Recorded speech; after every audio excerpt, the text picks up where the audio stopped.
How come you Titans don't have a good build this season yet? Hunter's got an amazing build.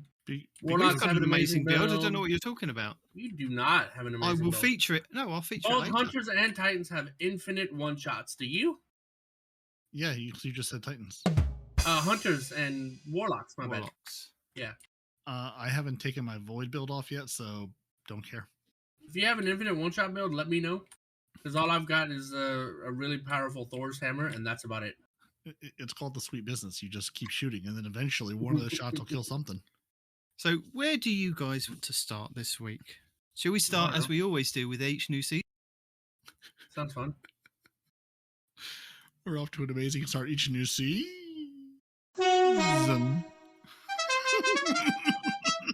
He didn't do that for me. I don't know why both of you are having trouble hearing each other. This is why we do not record at this time of night. It may be all right for you two, but for some reason... Apparently, no. You two are fading out on each other, and I hear you both fine. I don't know what the hell's going on. I blame Twitch. It's all Twitch's fault. That I can hear y'all clearly? Okay. Mm-hmm. Yeah. Twitch is giving you the extra. Twitch is giving you the extra bandwidth, so your Twitch stream sounds better. That's how the rules work. Oh, is that right? Oh, you guys last week were absolutely fine. It was me that kept cutting in and out. Because you're a twat. Well, I say that. I mean, there was a few times where there was a few times that you guys were cutting in and out.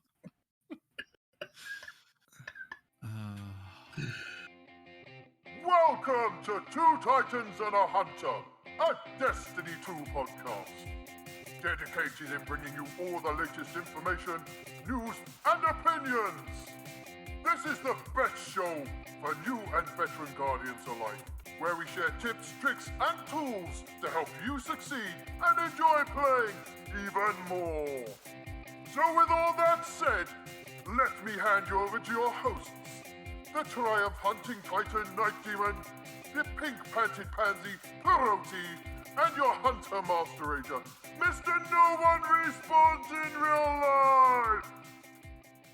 So welcome! Greetings! 3 Titans.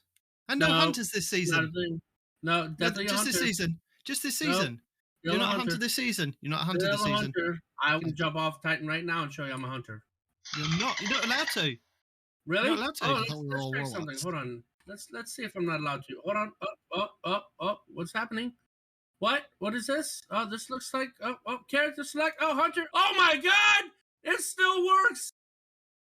And this is audio, so no one has any way to verify this. Definitely being recorded on stream live. No. So let's double check. Hold on. See, that's outside the lane of the podcast.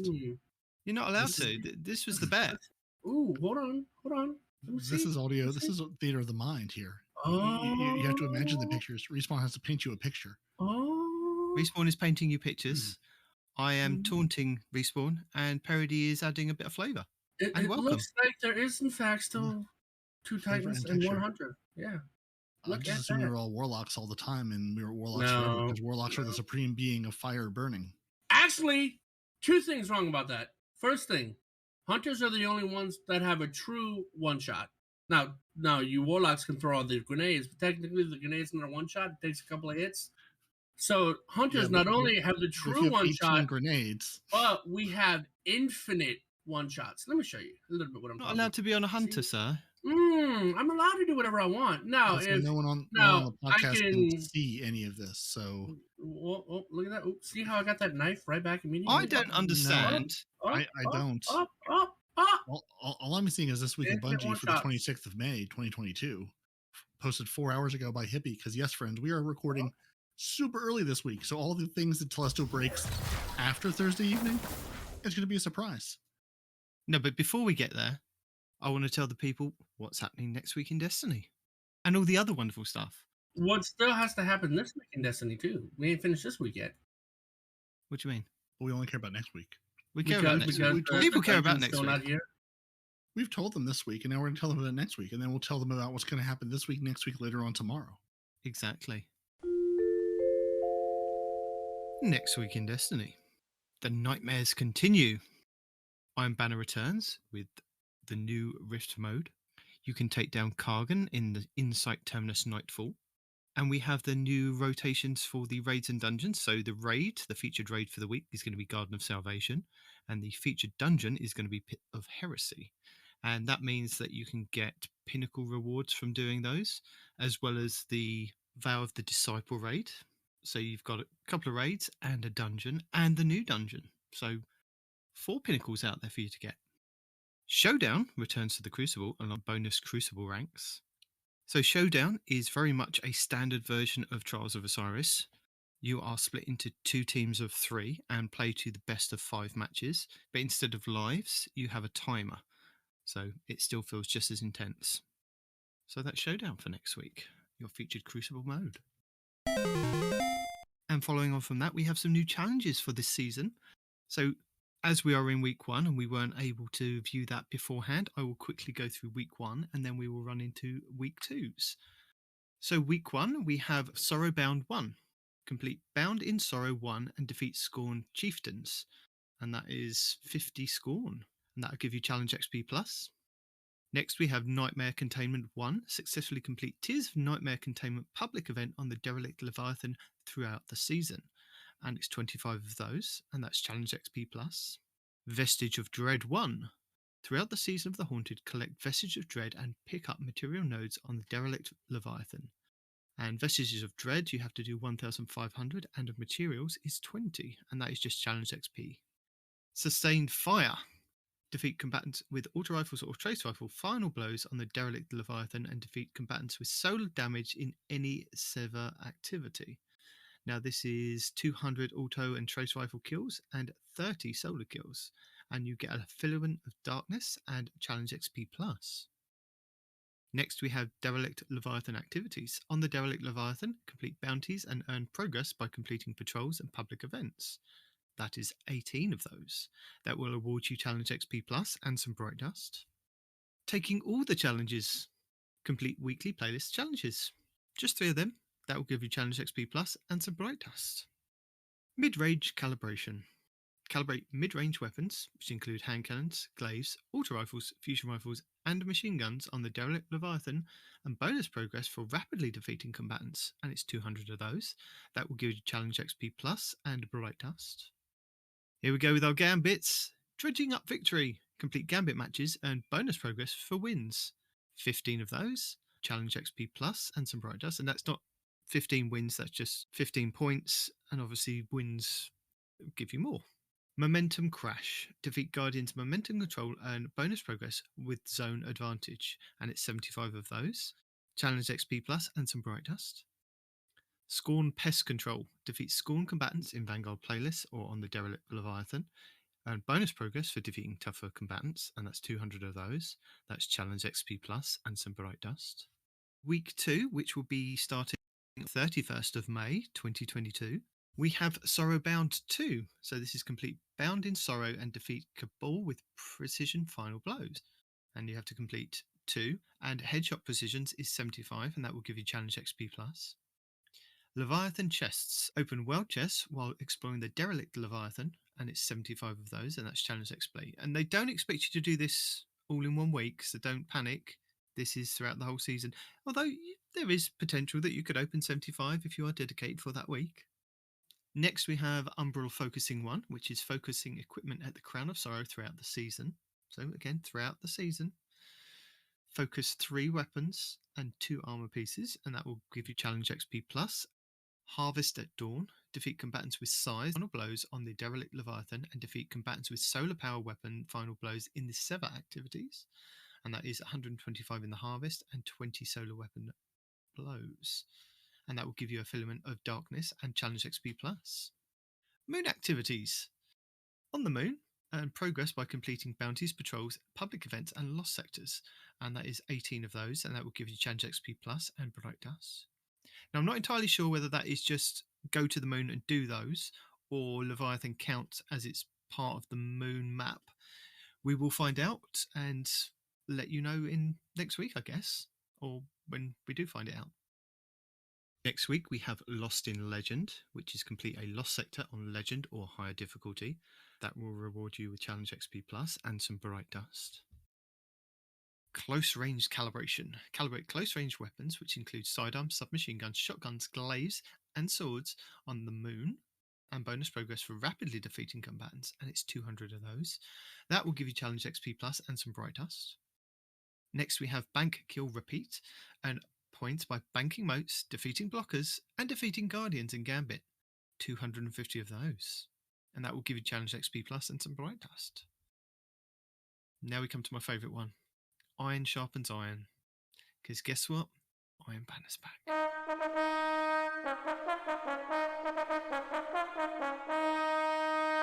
I know we've covered it, but Iron Banner's back. I just want to kind of bask in Iron Bannerness. And with that, you complete Iron Banner matches and bonus progress for wins. And that is 15, and that's challenge XP plus and some bright dust. Anti-Cabal Sweep. Defeat Cabal combatants in Vanguard playlists or strikes, and then bonus progress for defeating tougher combatants. 200 of those, and that will give you challenge XP plus and some bright dust. Hello! Now I would like to move on to our lost sectors, where you can go and get some of the new exotics, because every season we have some new exotics, and I believe the Titans have some gauntlets, so do the Hunters, and the Warlocks have some boots. Possibly by the end of next week, when we come to record, there'll be a new rotation that we can then go through and let you guys know.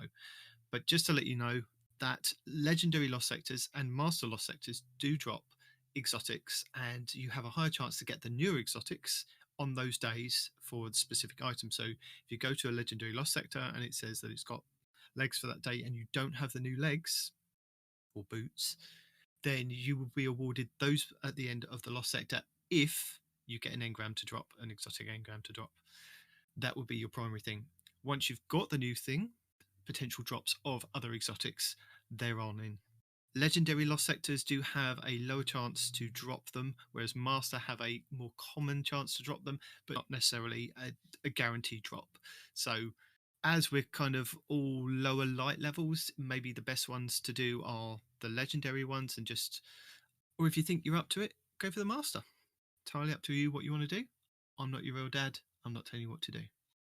But do remember that if it is a new lost sector on a location that you haven't been to, you have to complete the lost sector first by running through it to then open it up for your characters. And that is specific to each character. So regardless of whether you've done it all on your time for the last couple of seasons, if you started a new character, possibly a Warlock, who knows?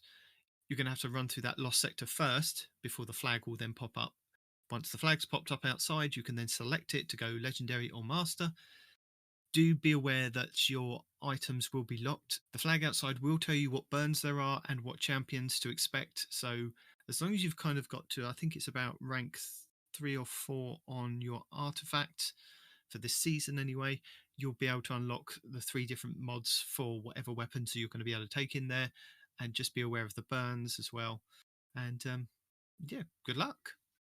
And then finally, our Oververse, where you can buy some lovely stuff each week from Tess in the Tower.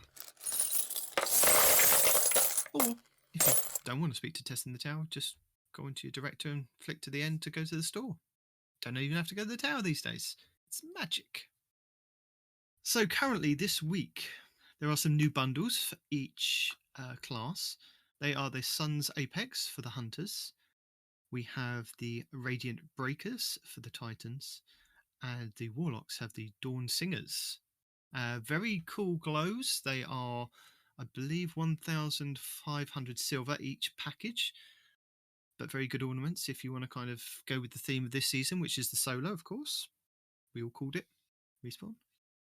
But if you want to spend some real world money for some silver purchases, we have 3 finishers, which are silver only this season. We have the Sharp Aim Hunter finisher for 800 silver. We have the Perfect Catch, which is the Titan finisher for 800 silver. And we have the Solar Snap, which is the Warlock finisher for 800 silver. And then moving on to our Bright Dust for the week. This week, you can currently purchase the Bright Cycle Shell for 2,850 Bright Dust. The Dropped Call Legendary Emote for 700 Bright Dust. There is the Crow Projection, which is 1,500 Bright Dust. An Abyss, which is a new shader, which is 300 Bright Dust. Then on our featured page, which is further down if you're scrolling through the store, we have a Sour Taste exotic emote for 3,250 Bright Dust. The Big Cheese legendary emote for 700 Bright Dust.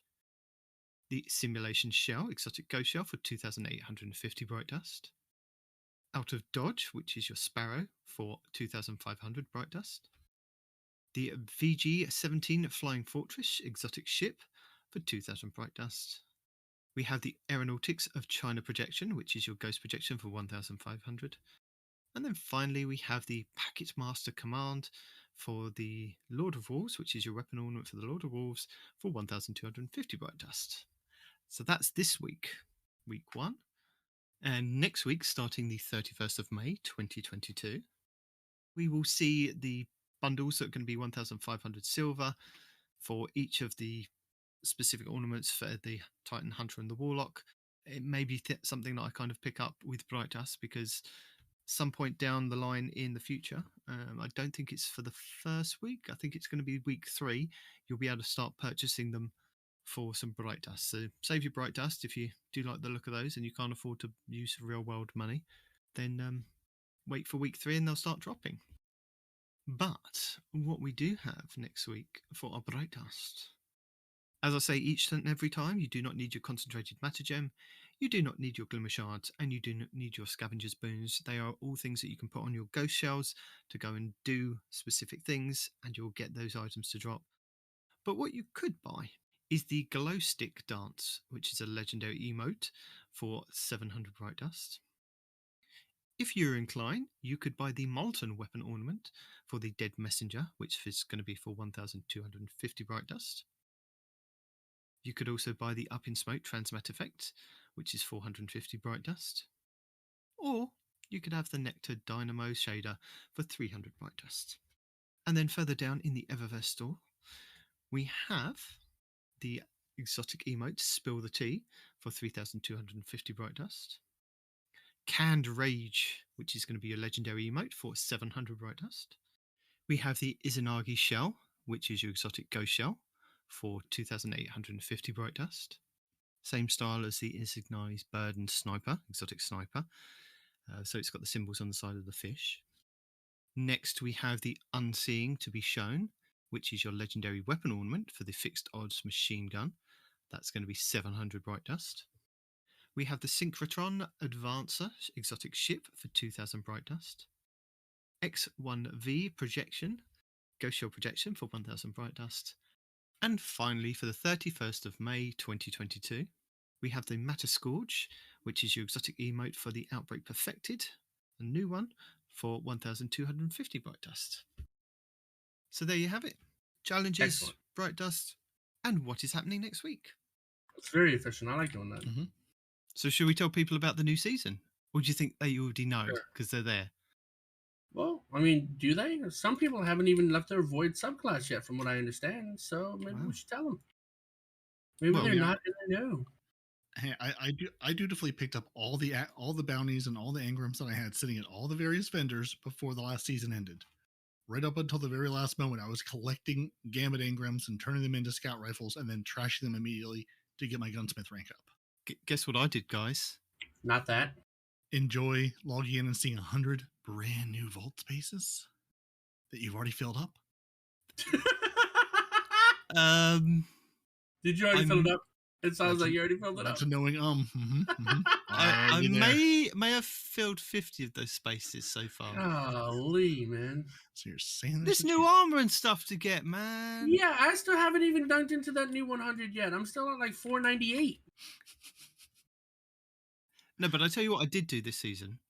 At the end of last season, I didn't save any bounties. I've gone in it fresh. Same. I haven't done any of the bounty hoarding. Fresh as a newborn guardian. I know. I thought, well... How was that for you? I know this is a new experience. It was daunting. It was really daunting because I thought, this is something I normally do. I normally go through the routine of saving up all my bounties, and now I haven't, and I'm going to have to play the game a lot harder to get my level up. I think I'm at about level 15 so far, and that's just doing the bounties that are on the location. And yeah, and maybe a few gunsmith ones. And don't get me. Now you're breaking up. You're very angry about what? What stuff? I'm very angry about Mr. Gunsmith. Were you touched by the gunsmith and his weapon this season? No, I wasn't touched by any of his weapons last season.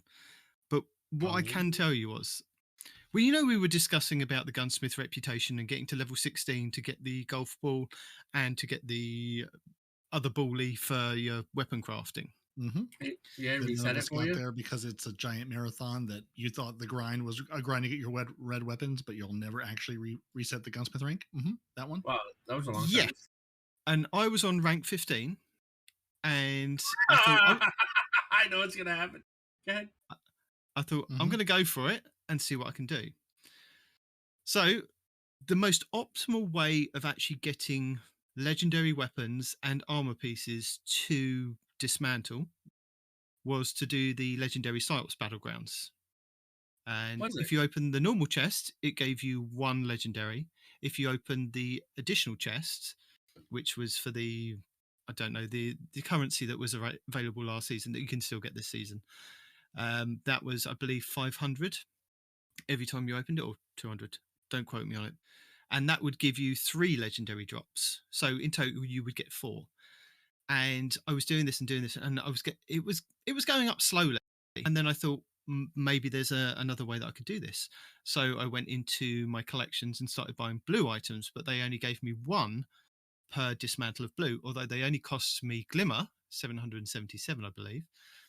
That was going slower. So then I started purchasing legendary weapons, which cost me Glimmer and shards, and I believe it was 30 shards and 1,000 Glimmer.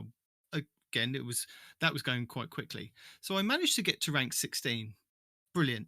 Got to rank 16, went to the track, couldn't get them because you know what? You have to get it above level 16 to reset. So you have to have another 1,000 after that. Don't laugh. It's not funny. I did what it said. I did what it said on the tin. The tin said level 16, I get these items. Or I think maybe the golf ball said I had to reset.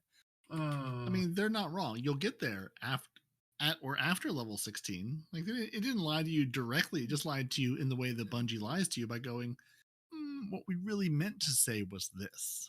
Well, in doing this, I'd like to be surprised, but I've been playing this game too long. I went away and did a bit of research because I thought I really want to know how many weapon parts you need to get to level 16 and reset it.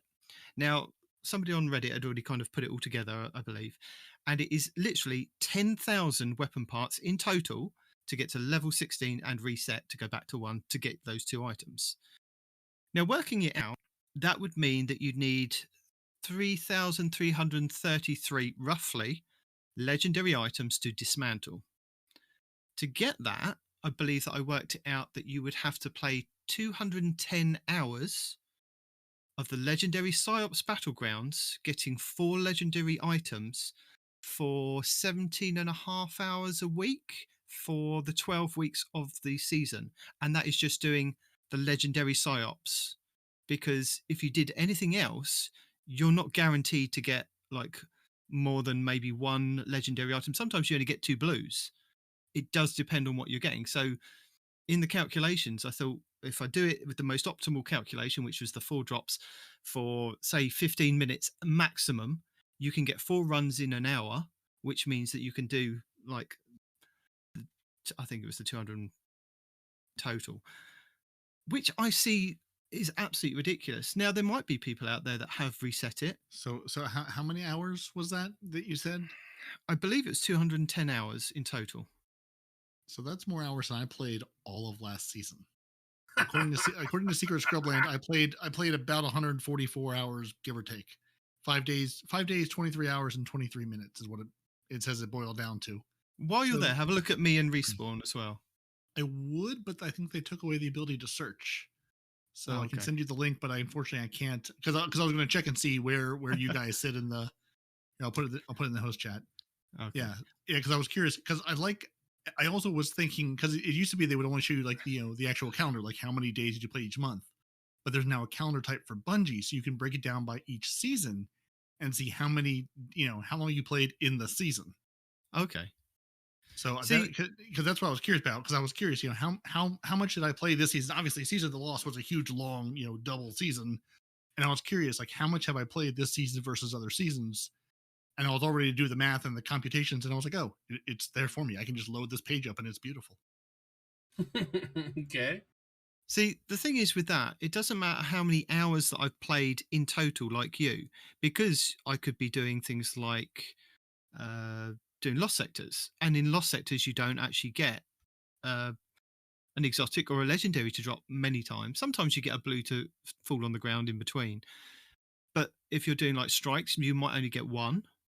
If you're doing like nightfalls, sometimes you don't even get one. You sometimes only get shards and glimmer and golf balls and things like that. So I mean, you've played Gambit. How many legendaries do you get at the end of a Gambit match? Depending if you lose, I think it's only like maybe 5, one right? or a couple of blues. Yeah, if maybe you one, win, and then you earn some of the engrams. And because I was at level 15 somewhere, I was hoping to check, but I literally played up until they kicked me offline because I was running a couple of, I think, of psyops things, just trying to get that stupid level up. yeah. And I literally had finished one, and as I was going to the menu to go check, it was like, oh, you've been kicked offline. The season's over. So I was in level 15, like, I think I said last season or last episode where I was, but I was in the 15 somewhere like halfway up or something. But I was like, there's no way I'm getting there. So clearly I've run enough random things and just, I mean, and I deleted again 200 things out of my vault, and I've been ruthless about deleting things. So I deleted a lot of things, but still did not get to that reset, even with my mere, under 200 hours played. So I'm curious, where did you guys end up? I know Respawn's Destiny was broken for the last couple of weeks of the season, as was his will to play. Well, it's just doing its calculations now. It's just doing calculations now. Okay.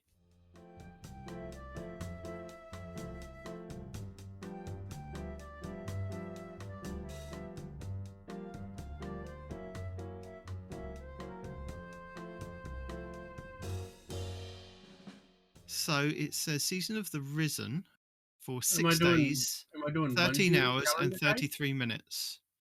Do the Bungie calendar. Okay. And then it'll count. What was that, Nitedemon? How many? I believe it says 6 days, 13 hours and 33 minutes of Season of the Risen. In hours, it's 157 hours. So you two were, not at the 210, but you were close. You got to 16. But even with that, that's not even doing the optimal amount of farming to get. Right. Yeah, that's just, playing the game in at least a quasi-normal way of going and trying to do all the things and deleting tons of blues and tons of duplicate legendaries you've gotten. It just shows 5 days, 9 hours, 45 minutes. How did you guys break it down like that? Right at the bottom. If you scroll down to the bottom. Yeah, and I was just dumping into Google. No, that is the bottom. That is the bottom. Yeah, that was just, so 5 days and 9 hours. Yeah, so you're about where I was. About a day less, so like 120 something hours. I was just dumping that days and hours into Google because I'm not smart with math. That's why we have computers. So yeah, there you go, Bungie. Average player that plays quite regularly didn't manage to reset his gunsmith. I think we might need to rethink the gunsmith reputation ranks. Maybe just a little bit. Maybe. And not only, well, I mean, you could, someone like you that's got so many shards, you could just sit there and literally buy stuff from him until you're full and then take it all apart and buy stuff from him until you're full. That's what I did at the end. Did you? I'm running out of shards. I think I got down to 500 shards and I thought this isn't worth it. This isn't worth it. Because you're going to need those materials. Yeah, all those shards you've earned in Guardian Games and whatever you've now given away. You need those. They're important. Giving away is a strong word. He used it for science. No, he experimented. Gave them away. Exchanged them for a couple of beans from a vendor on the corner. Gave away his prize cow. Yeah, I was going to say. So if you were unaware, we are in Season of the Haunted, which was the leak that we didn't discuss last week because I thought we'll go along with the Bungie theme of just not discussing it. Because sometimes we like to discuss a few leaks, sometimes we don't. And we chose not to last week. Yeah. And guess what? You're sorry. The Leviathan has returned.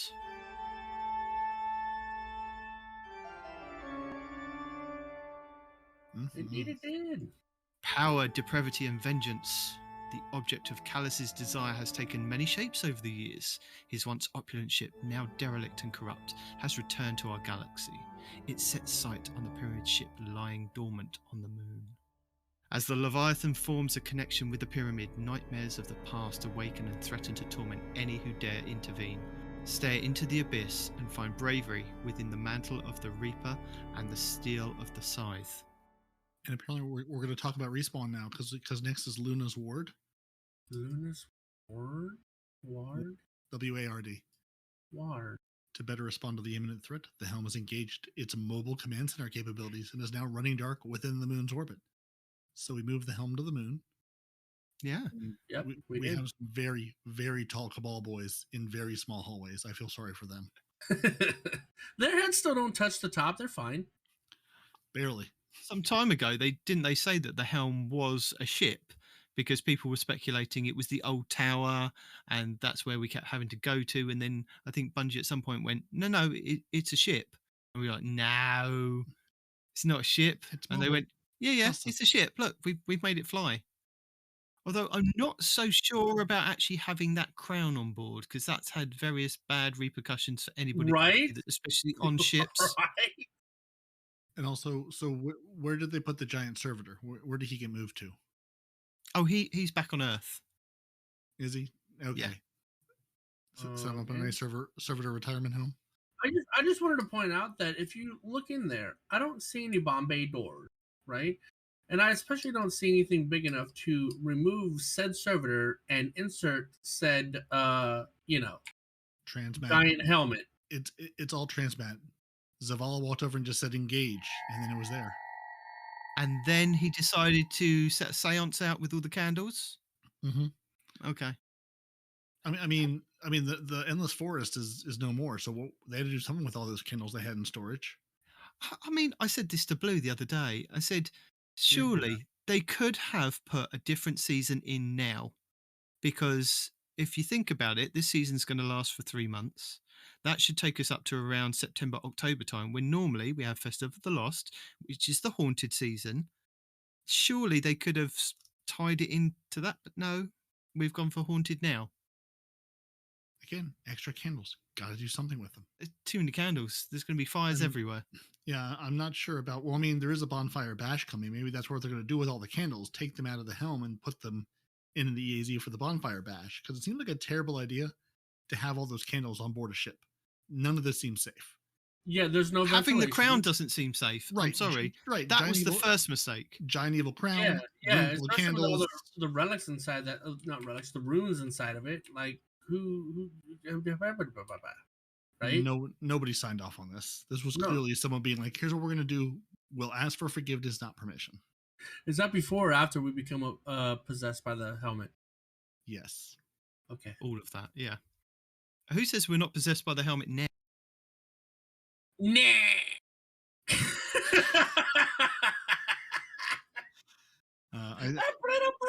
Who says we're not possessed by it? I think the helmet's just here to give us nightmares, which is why we have to contain them, which is our seasonal and scalable activity. Because evil resonates within the hull of the Emperor's wretched vessel. Summon the most challenging nightmares and cleanse them with fire. Or if you don't want to, you can play your weekly mission, which is Sever, which is go hang out with the Crow and the Leviathan. Navigate the Leviathan's labyrinthine underbelly, which nobody wants to do. We don't want to go back to our belly. You can uncover the truth behind Callus's sinister plan and sever his nightmare he controls. All I'll say is I'm glad I played the Leviathan raid, because I feel much more prepared for doing that Sever mission now. And understanding even though the belly is completely different now than it was then. Mm-hmm. Okay. Yeah, but just the mechanics between running the Dead Man's Tale mission and the Leviathan raid, I'm like, okay, I understand these mechanics. I know what I meant to look for. Yeah.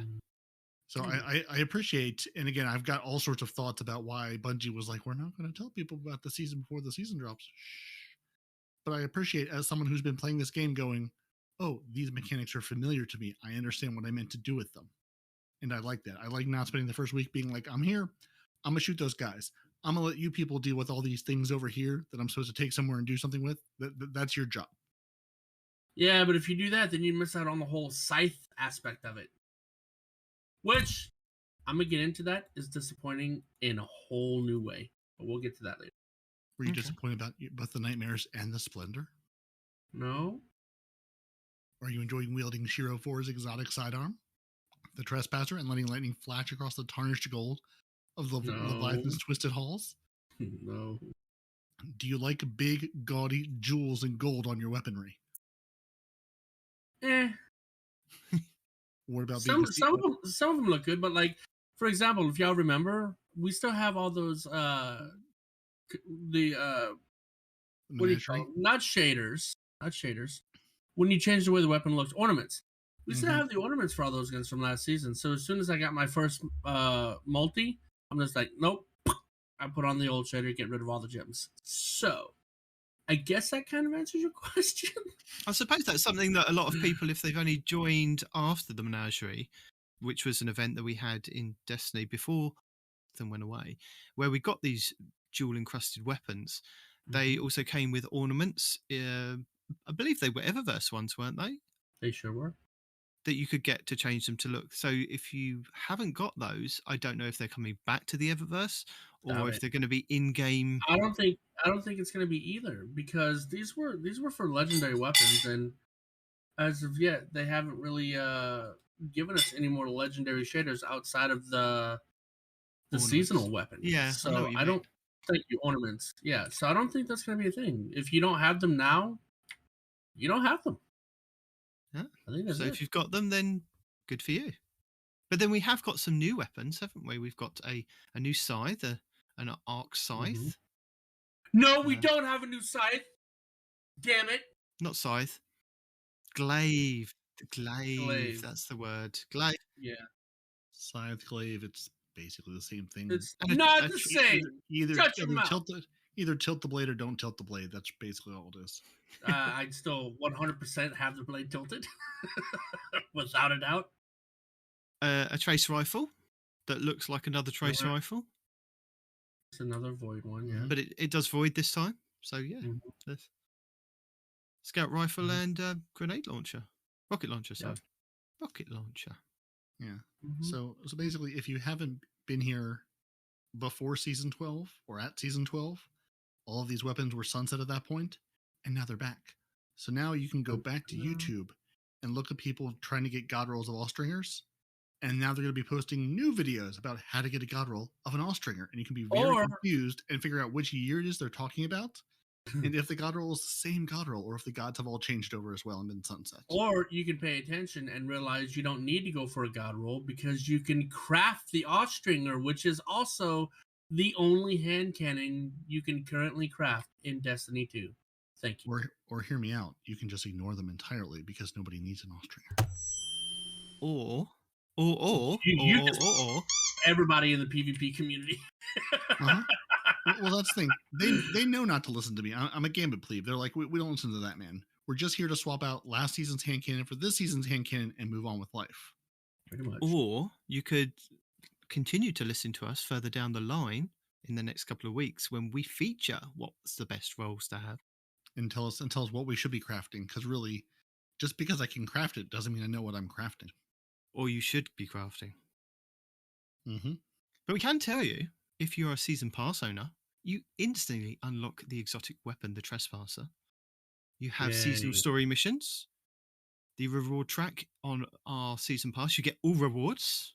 You get seasonal gear armor, seasonal challenges, nightmare containment activities, seasonal artifact and mods, solar 3-point subclass update, and event solstice. And if you are free player, if you don't bother to pay for it and you get all the free stuff, you do not get instant unlockable exotic weapon. That comes on, I believe, 30 on the free track. Don't be that guy. You still get it. You 35. Don't get access. 35, okay. You don't get access to the seasonal story missions. You get access to the free rewards on the free track. You get selected gear and armor. You get selected challenges, and then you get everything else like Nightmare Containment, Seasonal Artifact and Mod, Solar 3-point update, and Advent of the Solstice. So it's only if you really want the story, because we've already discussed you have to pay extra for dungeons. That was last week. That was a rant last week. We're not going into that this week. because that's even not here yet. Not yet. But Solar 3.0 is here. And if you choose to, you can use it, engage with it, play with it, or you can ignore it entirely. You could. You could, but unfortunately, every single playlist is Solar singed this week. Tell me about it. Tell me about it. Every blooming bounty that I get is, ooh, do it with Solar. I'm like, so I like... is this the first time Bungie has ever synced the release of a thing and then gave you a thing to do to go do things with? I still remember Arc Week. I want to say, yeah. They were like, it's Arc Week. Go use Arc things. What are all your bounties? And everything Solar was Solar and Void. Yeah. Yep. Like, we've unleashed Void 3.0. What do you want to go play with? If you could run Arc everything, that would be perfect. If you could work on that for us, or maybe some stasis. Go run stasis on everything. Mm-hmm. Hey, by the way, here's some Solar bounties for you guys too. What? So while I want to be upset on your behalf, I'm at least happy they finally have synced a thing together with the thing they released. Yeah. Unfortunately, they forgot to watch the Telesto, what it was up to. But hey, you win some, you lose some. What did Telesto do? I didn't see it do anything yet. Telesto broke the game day one. Sir. Oh, I missed that. Oh, I missed the hell out of that. Yeah. Telesto, yeah. Telesto does what it wants, and it does not care about you or your friends. Well, I know it does what it wants, but I didn't see it was up to any shenanigans this week. Have you visited the gunsmith? Yeah, he's got it now. I saw that. Guess what some people couldn't see after they visited the gunsmith? The Telesto? The game, because it crashed on them. Seriously, it did. Mm-hmm. So hold on. Let me get this straight. You visit the man. People saw him with the Telesto. Mm-hmm. Just looking at him with the Telesto, crashed the game. Mm-hmm. Yep. I am waiting for the day that Bungie eventually either rips the Telesto out of the game or eventually figures out and gives us a dev blog on what in the world this gun has been doing all these years. Yeah, how is it tied into everything, man? They may just be like machine learning, it gains sentience, the end. It's got to be. Something's weird, man. They created a function called Telesto, and then eventually they're like, hey, what if we created a gun and called it Telesto because this is cool? I don't even know, dude. It's who decided to have a vendor hold it to think that would be a good idea? I'm sorry. Somebody clearly is working in a meeting with no oversight. I'll give them credit. They were hoping Banshee could figure it out because Banshee is technically the smartest person in the universe, right? So we give the evil robot incarnate man. He's not evil anymore. Well, you don't know that. He's holding a Telesto. I rest my case. He's not holding Telesto. He's restraining the Telesto. Yeah.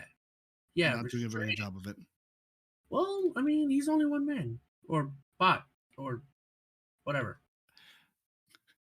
So if you are interested in reading what we've just read to you, then there is a Season of the Haunted page available on the Bungie.net website. We will link it in our show notes because it does have extra stuff on there that you may want to have a quick look at.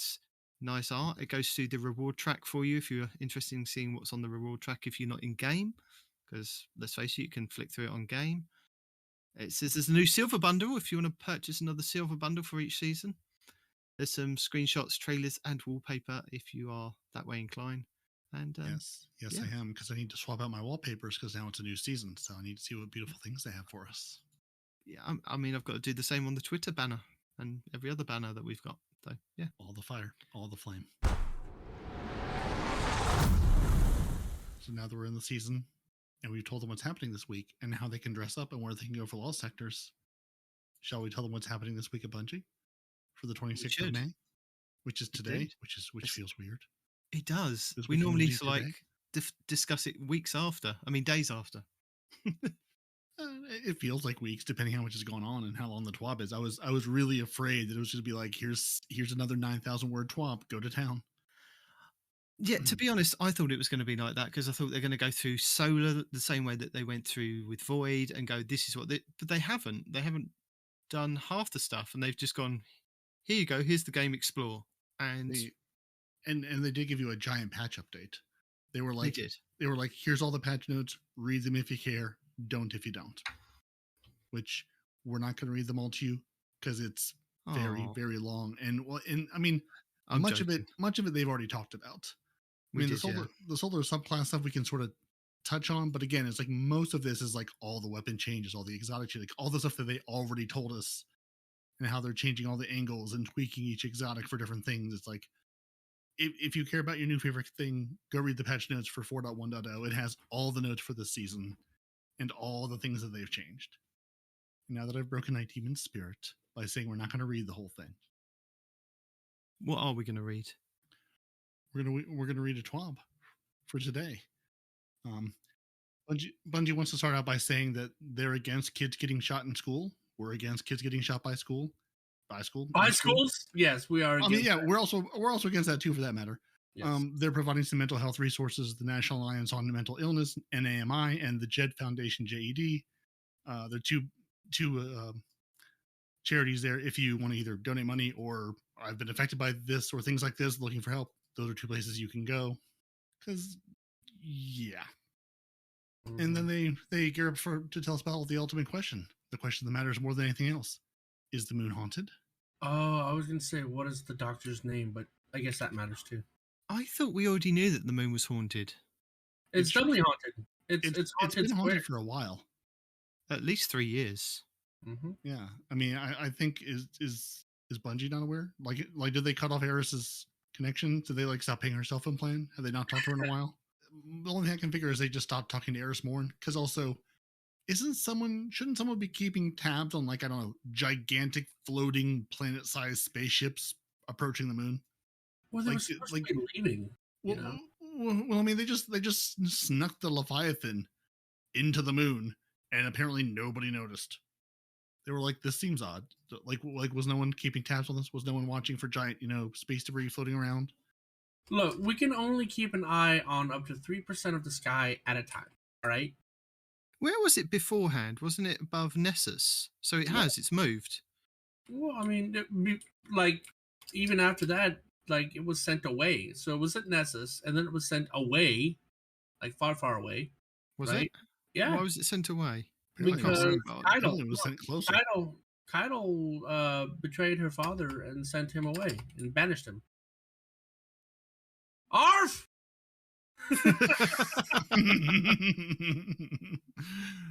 Right. Yeah. So apparently, no one's been keeping tabs on the Leviathan. It's now at the moon. It is haunted. It's Season of the Haunted. It's still haunted. The same ghostly red moon guys are still there, floating around in the opening cinematic. It's haunted. Yeah. So now, since you guys have touched Solar 3.0, it's Season of the Hype. We mean haunted. Mm-hmm. And they have a lovely new trailer that dropped earlier than they intended. But just in case you missed it, here's the trailer and little baby Vidoc. Yeah, earlier than they intended. That is Deacon approved at just under 4 minutes with Solar 3.0 developer insights. Yeah, there was a massive leak, wasn't there? I believe it was Monday night. Yeah. And they're like, oh, it's a leak, but while we're at it, we'll just release everything else at the same time. It's like, that doesn't sound like a leak. It sounds like intentionally. No, I think they intentionally were going to leave it to like when the servers went down, which is what everybody was saying. And I think because the leak happened, they just went, well, rather than people read about the leak and do all that, we'll just officially release it now because we've got it ready to go. I guess somebody at PlayStation Japan got a little jumpy and was like, hey, let's publish the new thing. And then they were like, well, let's put all the thing into the press area now. There it is. Here you go. Yeah. Yep. So I gotta say, Solo 3.0, not as good as Void. And it's because the verb, right? With Void, you can weaken, you can suppress, you can do all kinds of things to F over the enemy, right? And that's why Void is cool. Void is all about the CC. It's about suppressing people so they can't use their abilities. Credit cards. All kinds of stuff, right? Crowd control. So, I mean, there was a bunch of cool things when it comes to Void. Solar doesn't necessarily have all those verbs, so they had to come up with stuff. They had to be like, oh, well, now you have Scorched, you have Radiant, you have Ignite, right? There's like 3 others I can't remember. You've got Cure, you're a heal by a burst of mending solar light. Mm-hmm. Restoration, you're continuously regenerating health and shields over time, which can't be interrupted by taking damage. Right. Radiant, your weapons are enhanced by the power of the Traveler and deal increased damage to foes. And Scorch is the target is singed by a destructive solar light, taking damage over time, which you have to accumulate scorch stacks to get up to 100 stacks Mm-hmm. for things to ignite, and ignite is just a large damaging solar explosion in an area around the target. It's Firefly. It's Firefly. It's Firefly, Dragonfly, and like an actual dragon exploding in the middle too. Mm-hmm. Yep. And for that, it's not as exciting as the other ones, right? Because the healing is kind of meh. They've already disabled a mod because people were overhealing, by the way, if you guys didn't see that. So that mod, the healing mod that looks like the infinity symbol, already disabled. Then you have that, and then you have the Scorch, which is after that, and then it's just like, they're like, oh, well, you just need to apply stacks of Scorch to do this, but it's harder to apply stacks of Scorch because, like, our abilities don't do that much, right? I mean, aside from Warlock, because Warlock, you have, you're Mustang, right? So that's all there is to it. You are an alchemist, but the other classes, they don't have that much. You know what I'm saying? So you just have to like apply one thing to proc another. Like you have to, for the hunter, you have to apply Scorch with a grenade, and then use the knife to ignite, stuff like that, right? Because you're not going to get enough Scorch stacks with only the one grenade or the one knife or whatever, So it's not as exciting, I think. But moving aside, the things we can do now are pretty freaking amazing for 2 out of the 3 classes, right? So Warlocks, just whatever, they're Warlocks, right? They're gonna be good pretty much no matter what. Hunters have a whole bunch of one-shot abilities now, and are now sitting at the top of the DPS table with, believe it or not, Blade Barrage. Blade Barrage is now top dog for overall DPS. I haven't said that in a long time, and honestly didn't think I ever would again. And other than that, there's fun shenanigans you can do for ad clears and things like that, but overall, I would say Hunters buffed, Warlocks buffed, Titans. You weren't really nerfed, but you weren't really buffed either, I guess, And in some aspects, actually, you were nerfed because now your sunspots do not give you the damage buff that they did last season. I don't know if you guys noticed that. Your sunspots no longer give you damage buffs. I've noticed that, yes. And I was going to rant about it later, but seeing as we are on this now, go ahead. Welcome to the first episode of Nitedemon Rants, brought to you by No One Respawns in Real Life, Bungie, and Peroty. And the power of the sun. I am so angry that I've had a build Titan with sunspots and doing damage, mainly for PvE. Mm-hmm.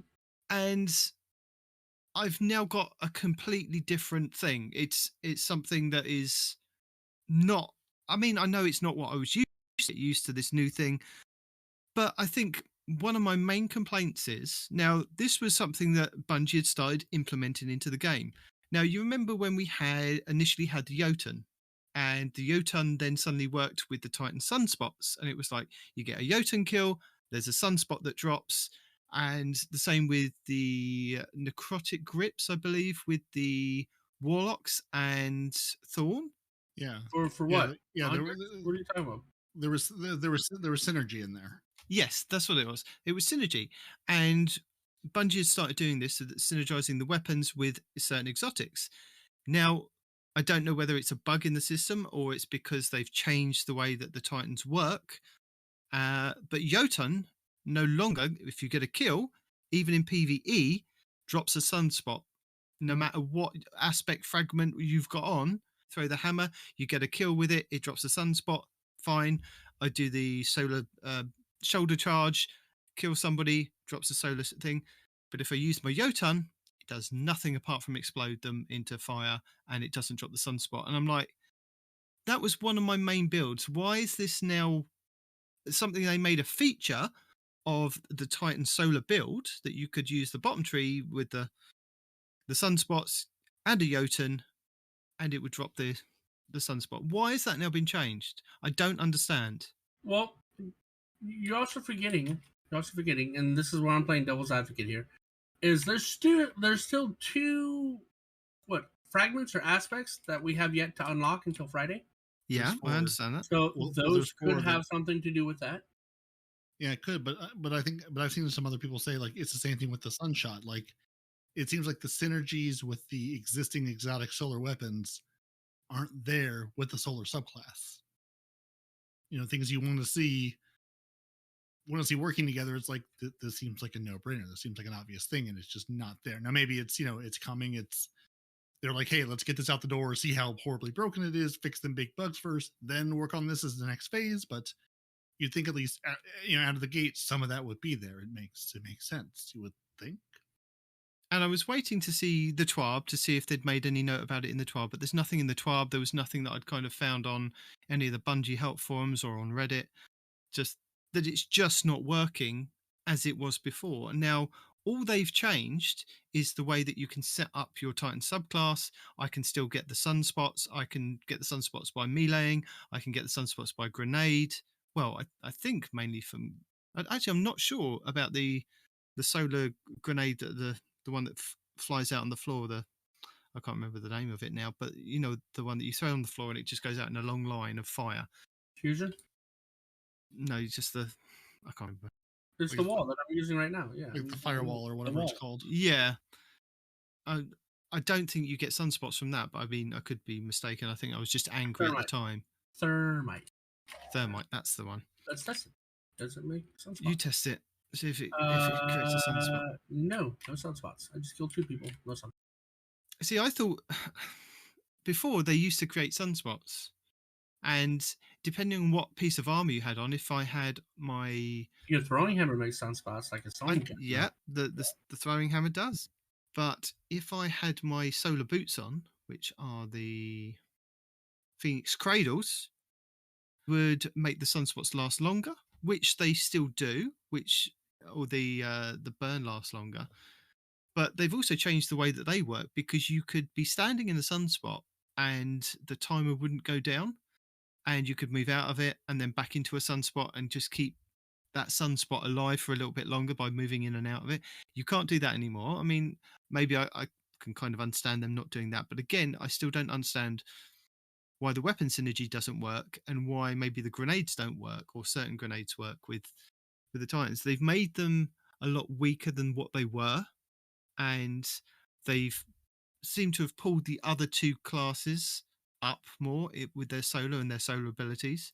I mean, the stuff that I've seen that the Warlocks can do is fantastic. I mean, I'm not a Warlock main. Don't get used to that, because that's 100% going to get nerfed.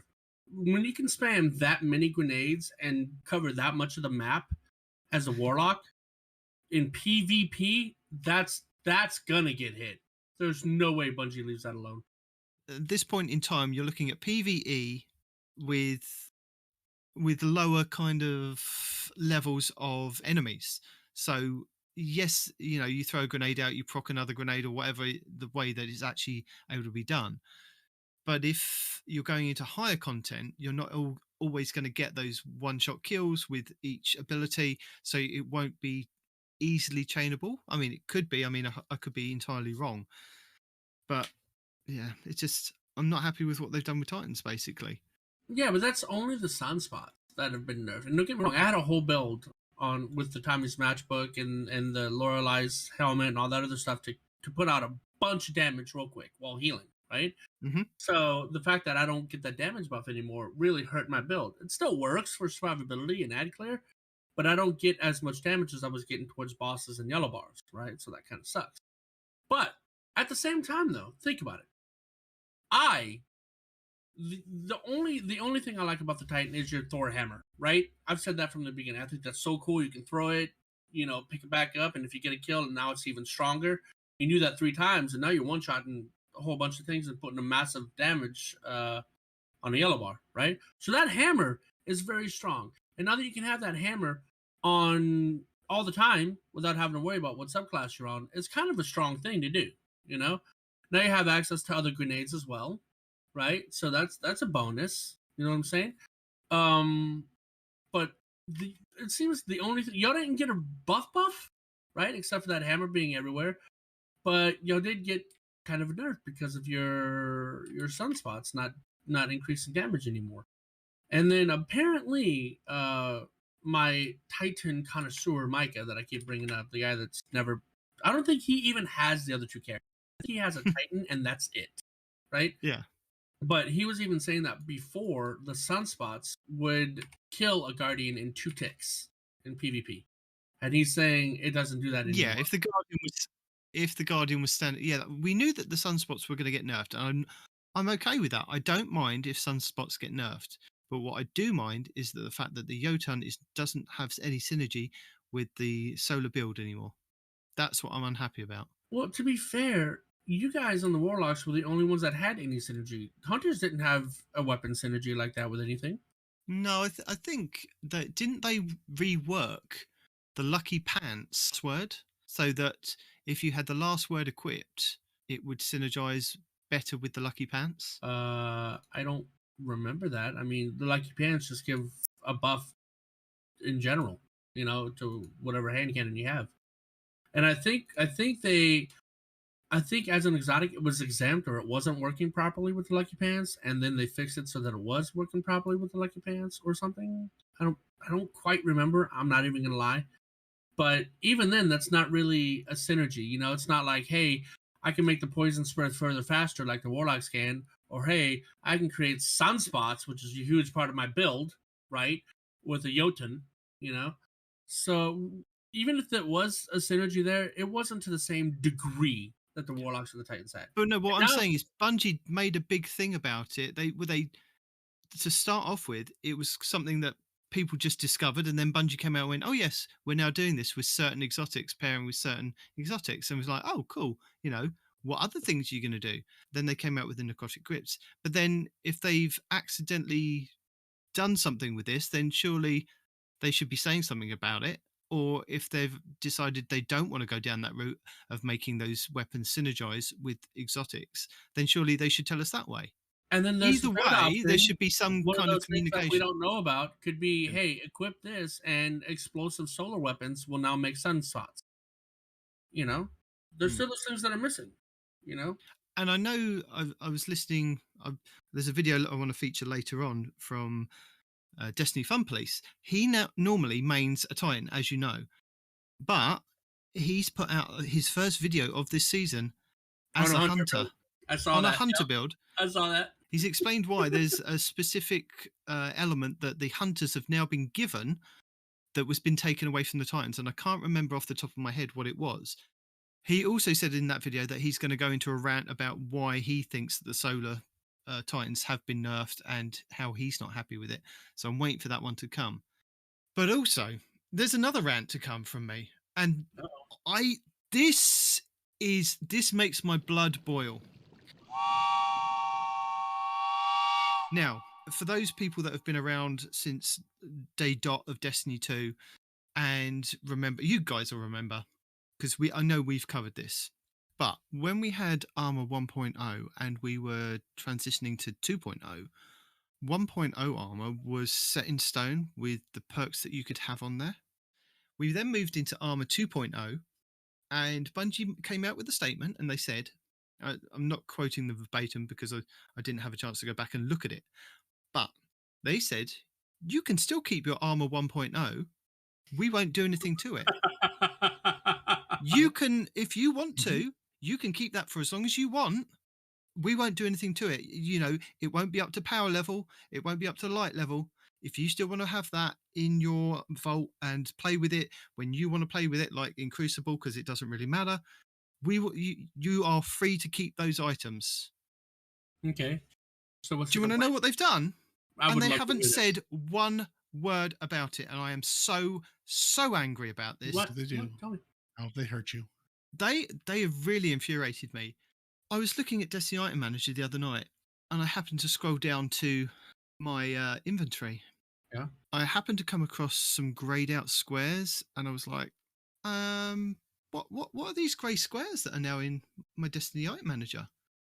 When I scrolled over them, they were resist mods, mobility mods, all the mods from my Armor 1.0 that I was keeping because of swapping them in and out. Once you put them on the Armor 1.0, if you change them out, you lost them with the armor 1.0. So I've got stacks of like 20 or 30 of these armor mods to use in different content if I wanted to swap them out. But I mean, I'd kind of already got them set in the armor pieces that I was still using armor 1.0 on, because I had this really cool build with my hunter to be invisible all the time. And I think I had with the bombardiers, and I would really play with the not the bombardiers, the Gemini Jesters. I had some Gemini Jesters that were 1.0, and I would really create havoc with being invisible all the time and messing with the enemy's radar. It was just a fun build. You know, it wasn't anything OP, but it was just fun for me to just mess with people. So what do they do? They've all been deprecated. They were deprecated anyway. No, but like removed. Like, you know, they were deprecated as in sunset, but you could still put them on. Yeah. He's saying they're gone. No, they're not gone. They're in my inventory, and they just say deprecated armor mods. Gone, but unusable. And when you hover over the top of them, you can only dismantle them now. They've deprecated the mods, and the mods that I had on my armor have also been deprecated. I still get to keep the armor 1.0, but they've deprecated the mods.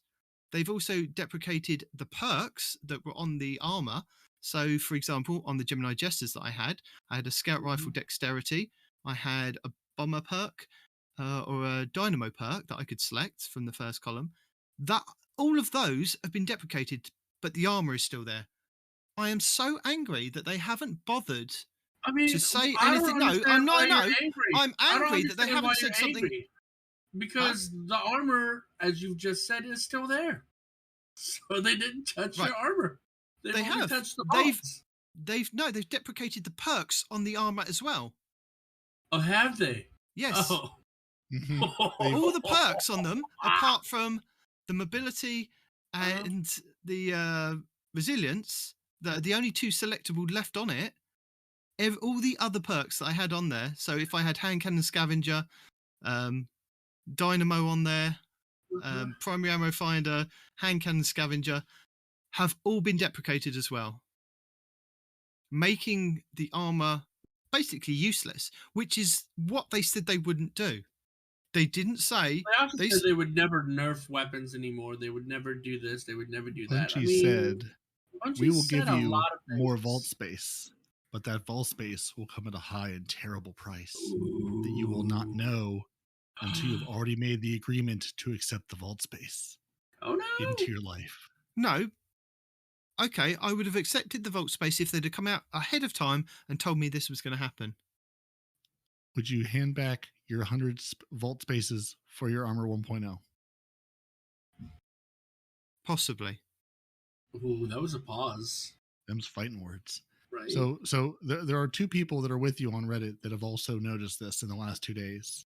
No response from anyone yet, and many people going, yeah. But there are a couple of people out there that are just as disappointed as you are. So I want to keep these two tabs open and see if there's any response or any word of this for next week.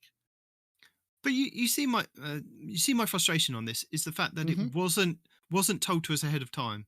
I might have been a bit angry about it and gone, you know what, maybe yes, I should get rid of these at the end of the time, and maybe sort out something. But to be told that I could keep them as long as I wanted, that as long as I kept them, I could use them. The same with the weapons. They said, you can keep those weapons. That they will only be usable in Crucible up to a certain level. If you want to use them in high-end content, you won't be able to use them. Same with the armor. It's your stuff. You keep it if you want to. We won't do anything with it. We're just telling you won't be able to use it in high-end content.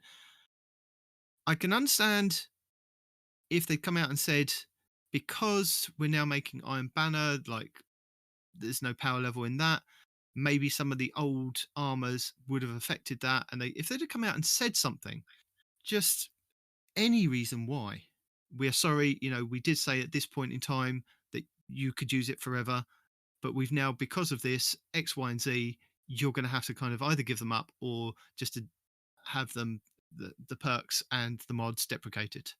Yeah, and there's nothing in the big patch notes for this season either. Nothing that they slid in as just, hey, by the way, we deprecated this. Hope no one notices. All right. Well, as long as we're on this train, right? Let me go ahead and tell you why I'm upset. How has Bungie hurt you? Bungie was, I can't even tell you how close they were to being the greatest game I've ever played. Bar none. Right? They were you were on the precipice of not only greatness, but immortality in my eye. I saw the trailer, and I saw a hunter with a scythe. And I was thinking to myself, at first I thought it was like a new Blade Barrage. It's Bungie making a hunter maybe like a little bit like a Titan. You know how you have your arc slam? Well, this is our solar slam, and we have a scythe for the super or whatever. Or, God forbid, it was a new type of glaive, right? Even if it was just the skin for a glaive, right? I would have been happy. But then Micah jumps on and goes, it's not a skin. I'm like, shut up, Micah. He goes, no, you need to hear this. I'm like, I don't need to hear, no, shut up. He goes, no, as your friend, I'm here to help you. It's like, then why are you tormenting me? Anyway, long story short, Scythe is a seasonal activity weapon that you can't even run the whole activity with. It's only once you do certain things the Scythe appears, and then you can use it, right? Yeah. So what's the issue with that? Because a couple of things. We've had seasonal weapons like that before. No, nothing like the glaive. The glaive, not the glaive, the scythe. Okay. Yes, we have. Shut up. The scythe. You had the synaptic spear last season. That's a spear. The scythe needs to be a thing that can go inside my inventory, and I can use it outside of that activity. I could use it in a raid. I could use it whenever the season is gone.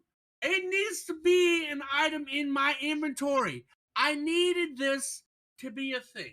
Come out and said it isn't going to be an item that's going to go in your inventory at some point. But then again, as with the synaptic spear that we had last season with the PsyOps Battlegrounds and with Scorch Cannons, they are only available in certain areas and activities. Yeah, hence the disappointment. They were on the cusp. No, there was a scythe coming. How can you be disappointed? In every game that I play, and you can ask my friends that play D&D with me, even my characters in D&D all have scythe weapons, right? So this is the only reason you're upset, is because you have scythe weapons in your D&D. You've got one in game, and it wasn't unlockable back forever. In Guild Wars 1 and Guild Wars 2, I had a scythe. In any game that lets me have a scythe, I think that is the greatest weapon ever. Now, in real life, a scythe is just a weapon. I know. Don't start with me. But in games, it looks so cool, you know? And here we go. We had a scythe. You could have made it a part of Super. You could have made it a glaive skin. You could have done so many things, Bungie. And instead, you've tied it to an activity, specifically an activity that is not even going to stay here when the season is over. You went from greatness to failure in my eyes. I will never trust anything you say or do from this point forward. You never do. Ever, it doesn't matter. I think you said those exact double words. Down. So someone could go back and do a super cut of "I will never trust anything you say or do from you" since we started this show, like since day one, episode 1. Yep. Well, so, I'm doubling down because the scythe is just you don't excuse that. You got to quadruple down to this point. You're well past doubling down. Yeah, I'm all in. I'm all in. This is ridiculous. It should not be a thing. Very upset. So, Peroty, I just need to check. Mm-hmm. Do you have any grumbles? I really don't. My only grumble so far has been that if you give me a key and then I have to go figure out which room it goes into, you couldn't have put a single sign somewhere up in the Leviathan to be like, hey, this is the long, stupid hallway you have to go down. Have you never done a Leviathan raid? No, I have. That's the only raid I have done. But I don't remember how to get there from 15 years ago, now that it's all been destroyed, or at least the chests they made easy to find, because I've gotten those opulent keys, and I was like, great, I have an opulent key. Let me go shove it in the chest. Nope. It took me a minute to realize, no, this key goes to a single chest. At least they tell you what room it is, and it's not like, go to the secret forest and look for the man with the 2 hats on. At least they're like, it's in this room, buy this thing. Yeah. Yeah. And you only get one at a time. That's the irritating part, because I just played a bunch of the activity in the Leviathan, went back to go see the new evil helmet of doom, and it was like, here's a key, progress the thing. Oh, you can't pick up the key because you already have a key, so now you gotta go figure out where this key goes to then go get your next key to progress your quest. That was a little irritating. But again, why can I only hold one of these? What's the point? Why can I not just have like It's two a or three? really heavy key. Can I not have a key ring? Can I get it? Can I buy an unlockable key ring for 1,000 silver? Is that an option? It's a heavy key. That's why, my dude. It's just so big and strong and heavy. Heavy is the hand that holds the keys. Sure. I have no idea why they did that, dude. So where have we got in this week's TWAB so far? We are down to to Iron Banner and Crucible. All right. Have we not skipped loads of stuff? Are you not conning me on this? No, we haven't skipped anything at all. You lie. We've got down to just below the 2 videos, and that there should be a new Crucible map, and that Rift returns with Iron Banner, which comes back next week. So you have 2 shots at Iron Banner Rift. Go to the Iron Banner. So yeah. Wow. So I thought my singing was bad. That was the whitest thing I have ever heard. I mean, it checks out. Yeah. So Iron Banner Rift, you have exactly 2 opportunities to play it this season. Let me say that again. 2 opportunities. 2. The first one is next week. On Tuesday, the 31st of May, week 2 of this season is the first chance you get. If you don't take that chance, the week of July 12th, week 8, is your second chance to play Iron Banner Rift. That's it. Period. Full stop for this season. So if you want to play Iron Banner Rift and inevitably get the weekly challenge of go play Iron Banner Rift and get some number of kills or some number of Rift things dunked, you should take that opportunity. Play it next week. And if you want to say, what is Iron Banner Rift? How does this work? You should listen to episode 173, Give Me an Iron Banana, featuring Hawkslayer, where we will tell you all about Rift, all about Iron Banner, and Nitedemon's quest to become the Iron Lord. Now, Nitedemon, how close are you to your Iron Lord seal already? Because I think there were 7 things you need to do. Now, some of them are like, go play a bunch of games to get a bunch of kills, like in a full armor set. But I think I'm like 3 of 7 done on day 1 of the new season, because it's like, hey, you've played Iron Banner in the past. Let's unlock a bunch of this for you. Yes, I can tell you that I have got 3 of them already done, which is Jolder's Victories, which is win matches in the Iron Banner playlist across all events and seasons. Gunora's Seal, I've got acquire the Iron Banner armor. Each armor piece must be unique to count towards this total. Ormond's Taste, which is acquire Iron Banner weapons. Each weapon must be unique to count towards the total. So I've got those 3. And then I have, I guess, the last 4 to go, like everyone else. All-Wing Spirit, which is earn points by completing objectives in Iron Banner playlist modes. And I've got to do 100 of those. Frostmire's Will, which is complete Iron Banner challenges, and I've got to do 4 of those. Crimmel's Dedication, which is reset my Iron Banner rank, and you have to do that twice. Ooh. Joromel's Howl, which is complete Iron Banner matches whilst wearing at least 1 piece of Iron Banner armor, and additional progress for each piece of Iron Banner armor equipped. Now, that's not going to be too hard because of last season, for me anyway, where you collected the Iron Banner armor, which then gave you, each piece that you wore gave you more of a chance to get an enhancement core or an enhancement prism from wearing this. So I'm already set up to do that this season. And I don't see that that's going to be an issue. Resetting my rank wouldn't normally be an issue. The only problem that I've got next week is it's a holiday for everybody. All the schools are off for a week, and that is the week of Iron Banner. Now, I don't know if I will be able to con as much as possible to reset my rank. I will try. Yeah, I'm going to go for it. Hopefully, with it only being 2 weeks, either one or both of those weeks, they'll give you the, your Iron Banner rank will be increased, or the Crucible rank. Hopefully it'll be one of those weeks where they say, you only have 2 shots at this. Let's give you a chance to do this. Or they'll say, only the most dedicated prevail. But I thought that was funny. They were like, oh, you've got to work really hard. It could take you a while. And it's like, Bungie, I'm halfway there. Whoa! Bungie, please. No, but I think the reset is going to be the hardest thing, which is why they think that a lot of people, it's going to take a while. I believe they said it was something like 20 hours, didn't they? I don't remember. Probably. Yeah. I mean, it definitely takes a while, especially, and again with Rift, we'll see how Rift goes. It could. I mean, Iron Banner has always been streaky about you either get stomped or do the stomping, and Rift is going to be even more of that.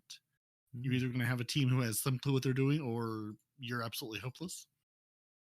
So we have 2 new activities that are available with the Season of the Haunted, and we have the 7 missions.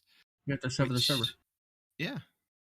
Which is, I guess, story missions that progress each week, where we have to sever ghosts from the servers. Yeah. Crow and Ghostly Crow have to go hang out together in the Leviathan. But is it going to be just Crow and Ghostly Crow for 9-8 weeks, whatever? Why not? For other characters. We've made Crow suffer so much. Why not make him suffer some more? And that will give you a pinnacle reward if you complete that each week. 1 a week per character. The second activity is called Nightmare Containment, which is the free-to-play public event aboard the Derelict Leviathan. It's designed to be just as chaotic as it is fun. And have you guys been playing this and enjoying it? One of those things are true. You've played it? Yes. Okay. I've been playing it and enjoying it.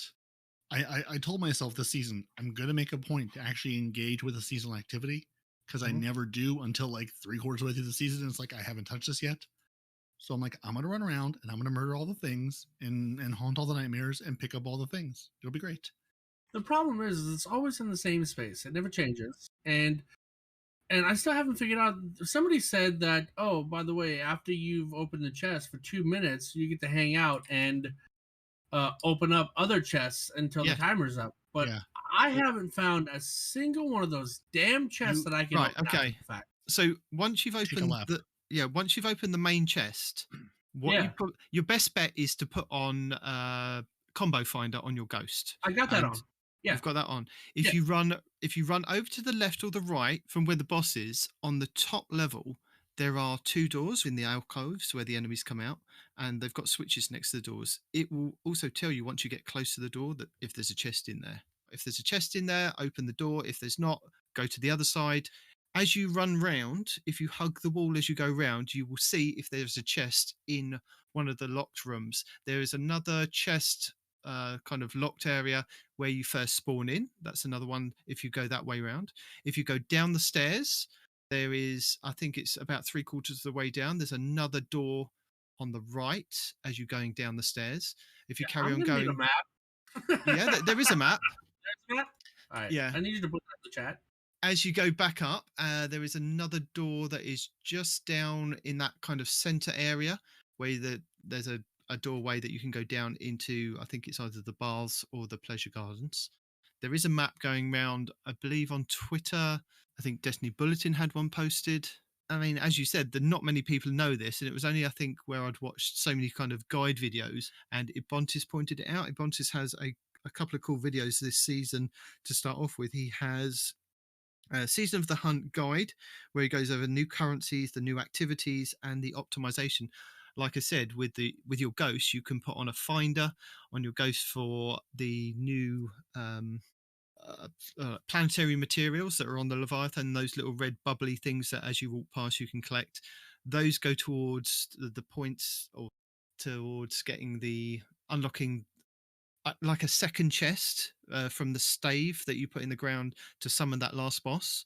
So as that first chest opens up, if you walk around, there's that stave, isn't there, in the ground? And it says it costs 500 of the currency that you get from the planetary materials, the chests, and doing the activities on the Leviathan. I don't know, the materials gave it to you too. So go check out Ibontis' video, because he breaks it all down, like even going to the helm and breaking down all the different upgrades that you want to kind of focus on first. Okay. He also has a guide on nightmare farming. So if you're interested to optimize your farming to unlock to whatever level, I think it's normal level 16 before you can reset the rank on your Crown of Sorrow. I'm up to level 10 already from just doing farming methods, and I've only for the last 2 days. So it's going pretty well. I mean, if I kept going like tomorrow and Monday, I guess I could probably be at reset before the end of the week if I was playing consistently. For who? Ibontis. I will link them in the show notes. What are you resetting? What are you supposed to be resetting? I'm up to level 10 on the Crown of Sorrow in the Helm. Did you say 10? Yeah. Good Lord, my dude. Yeah, I'm not even that high.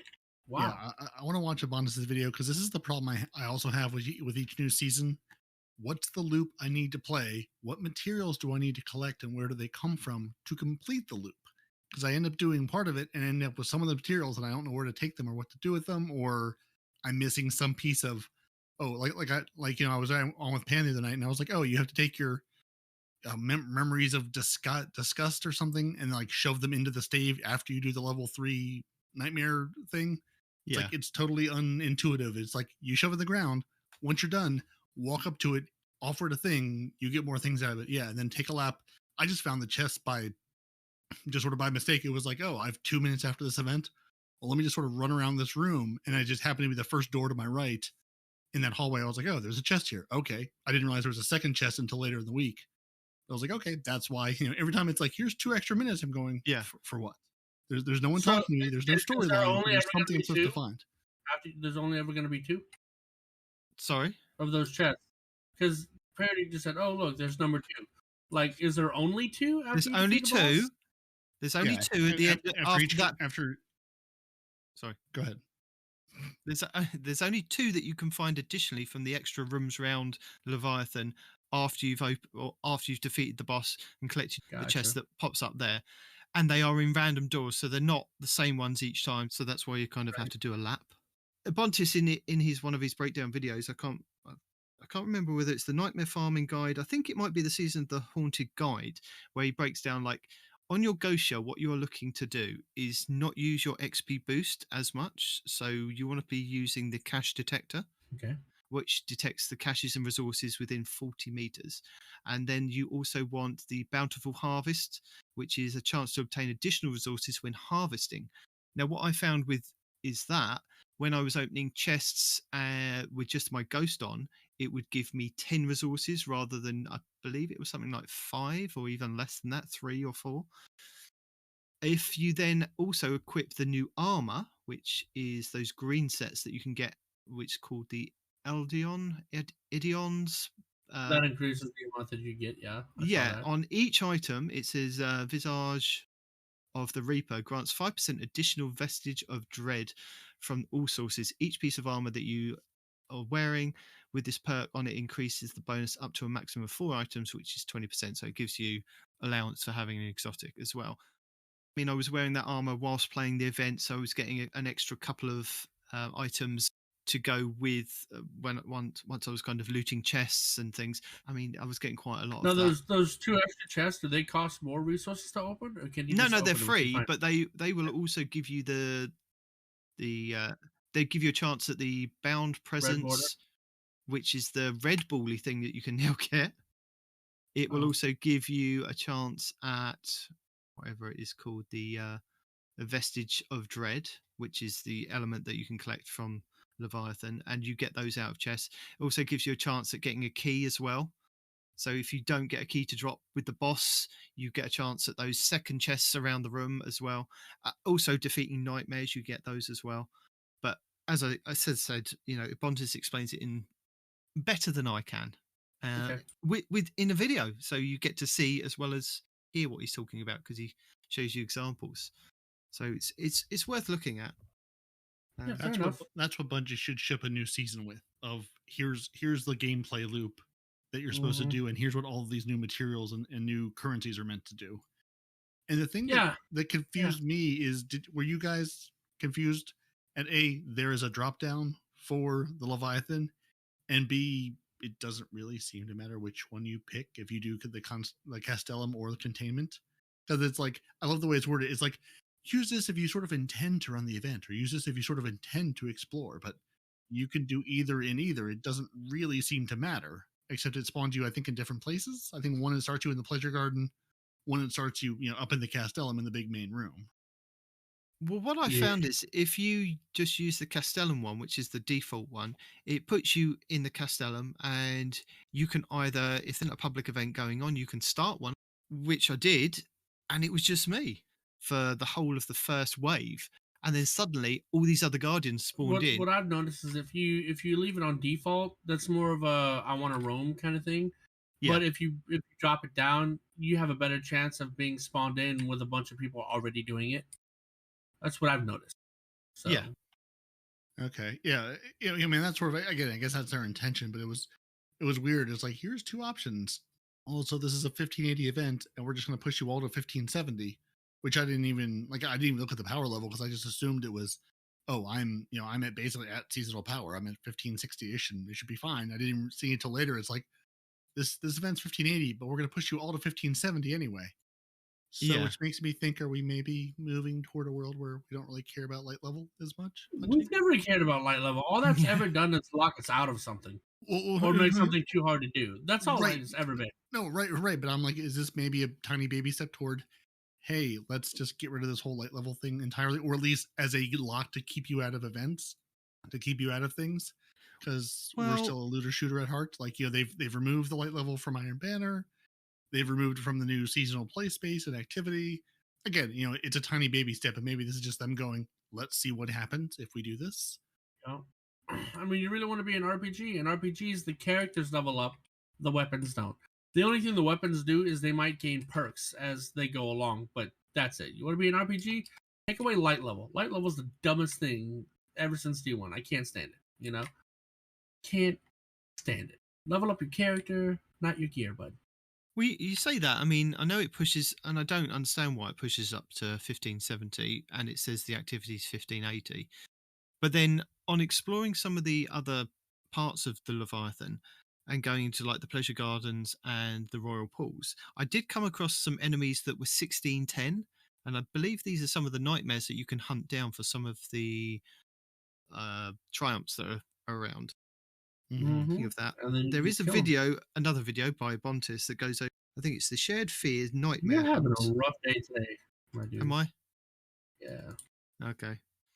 And did you guys also know there were bobbleheads in the Leviathan? I collected two of them. I collected a Void and a Solar. I did, because I was standing in a room, all of a sudden it's like, where it said, go find the thing in here, and go find the thing in here. And I was like, I've never completed that for anything we had to go collect.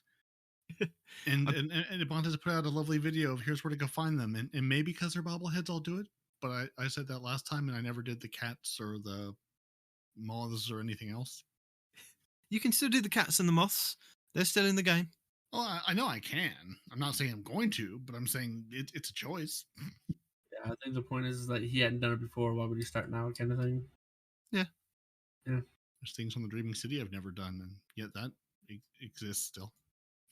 I mean, I've enjoyed doing this new gameplay, this new seasonal event on the Leviathan. It's been fun to kind of not be destroyed and try out the new solar stuff. I tried it on the Warlock and then went back to the Titan because I've got a really good build recommended to me from Blue Screen. So I tried that. It seems to be working out pretty good. Yeah, I really appreciate that it's a big enough play space that it sort of separates you. So if you're, again, like trying to do the progression on red bar weapons, or just trying to work on a weapon or a catalyst, you actually have enough room to get some kills, and you're not fighting 5 other people in like the same tiny closet for the kills. Yep. So that's what I've really enjoyed is, one, I played the Leviathan raid, so when the little scions in the bubble popped up, I said, "Ooh, let me go run over and punch them. I know how to do this. I understand things. I've done this raid. Huzzah!" Exactly, yeah. And again, it's just like I'm able to get kills, and I'm not, I can sort of put on whatever that I'm working on upgrade. I don't have to use the quickest things to get kills with, because I'm fighting my team for kills, which has been really nice. I like the big play space. I like to sort of go forth, kill the things. Here's the targets where you're trying to get to, or you can also just do a bunch of ad clear and sort of work on the weapons you're doing, or a little of both. So I like the big sort of open space of it. And I was sort of hoping it would be like a bigger, like other people could come upon you while you're there. I was sort of hoping it would be more than 6 people total, and maybe it would just sort of scale upwards. But I guess it's sort of locked to 6, which fine. But I was hoping it would be just like a bigger, could be a bigger thing, or there'd be a way to unlock it, or hey, you and another team get past tier 3. Here's tier 4. It's 12 people and it's a mega tier or something like that. Bungie, ideas. I think you can only fly in as a 3 fire team as well. So it could be 2 fire teams of 3. Can't even bring your squad of 9. Nope. And there was one part I was in the pleasure pools and I saw a beacon that I saw a beacon that was for like a Cabal thing. It was glowing. Like, oh, what's this do? Walked up to it and it went, summon Keitel's champions. I was like, yeah, let's do that. Then it dropped a drop pod. And then just all hell broke loose. Just everything kind of exploded. There was people everywhere and fights going on all over the place. I was like, yeah, I love this. This is cool. I don't know what I'm doing, but I'm shooting people. I didn't even know that was a thing. I gotta go find that now. Did you hold up the championship belt and say, I am the champion? No, because you probably got killed. Well, you should have, because that's how you exert dominance, Nitedemon. Exert dominance. Hold the belt up and scream, I'm the champion, as you're shooting them. And also in the pleasure gardens and the royal pools, there are kind of secret rooms that go off to the side. Now, 2 of them lead to like the other place. Like one will go to the pleasure pools from not the pleasure pools, the royal pools to the pleasure gardens and vice versa. And then other ones will just go off into these corridors that don't go anywhere. But also there will be enemies down there, are enemies that you can fight. And then some of them are named ones that are for triumphs. Some of them, at one point, it said, do you want to do a summoning ritual? And I was like, yeah, I do want to do a summoning ritual. And then I moved backwards and there was another one that said, do you want to do a summoning? I was like, yes, I've just pushed the button for the summoning ritual. But I think maybe it had to be 3 or 4 buttons that I had to push, because it's just like, unless it was glitching out on me. But I summoned this big ogre thing that was shooting me with electric. And I was like, I have fire. I throw fire at you, man. So yeah, defeated him and something popped up. I was like, oh, more stuff's popping up. Good. More triumphs for me. Yeah, that's pretty much how I spent like the first evening. I just sort of ran around and just kept finding myself in encounters in things. I'm like, sure, I'll kill you. Hey, you got a triumph. Great, sounds wonderful. Hey, you did a challenge. Sounds amazing. Let's keep going. So we're gonna go ahead and jump into Respawn's Report Roundup, because I have prior engagements that these guys said I would have plenty enough time to get to, and so far we're getting close.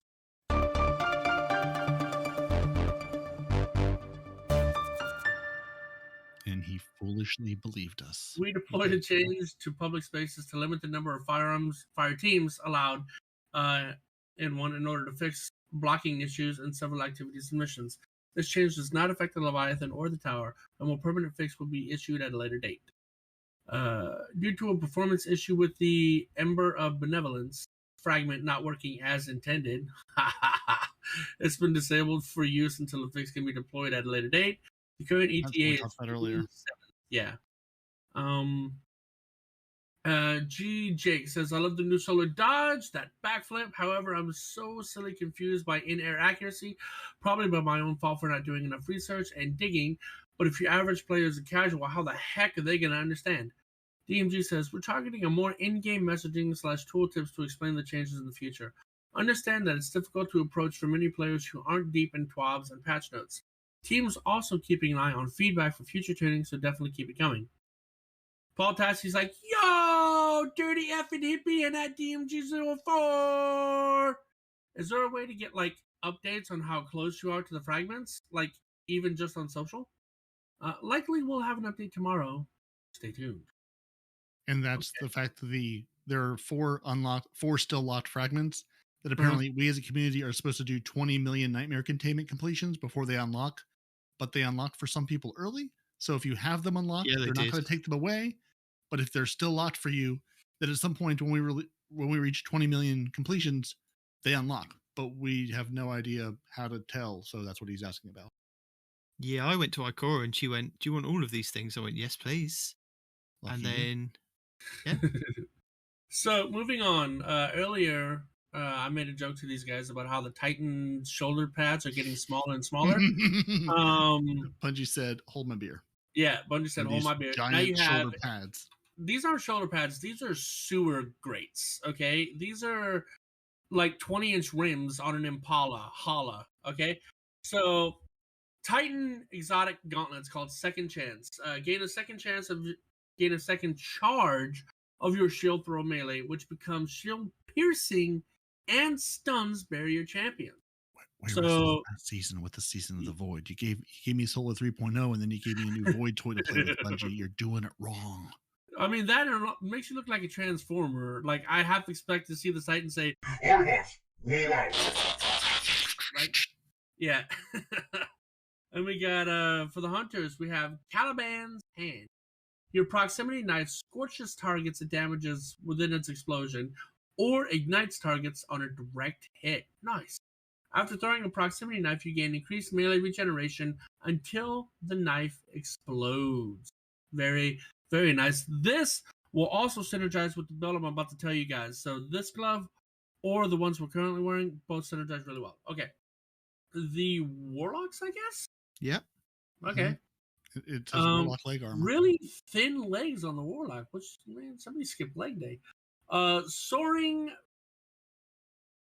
What's it called? So Fusilier. Fusilier? Is it Fusilier? Is it Fusilier? Is it Fusilier? I have no idea. But they're called, what are they called? Pants. Okay. Rain of Fire? They're called Rain of Fire. Sorry, my bad.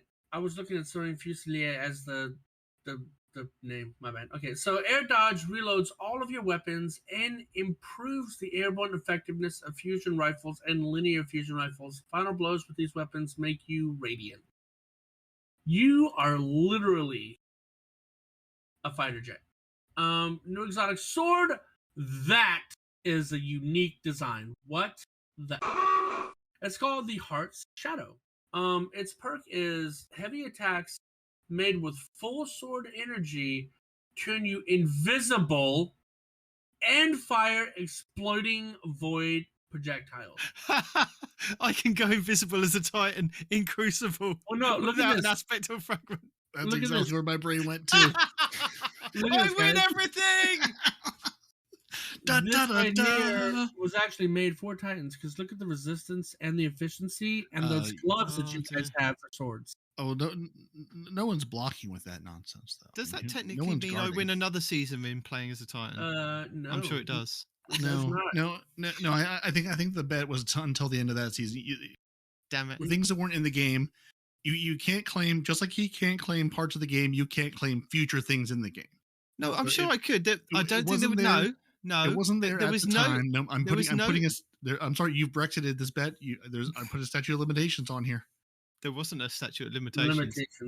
Well, I'm putting it on now, and that's my right as someone who's not in the bet because we're making up rules as we go along.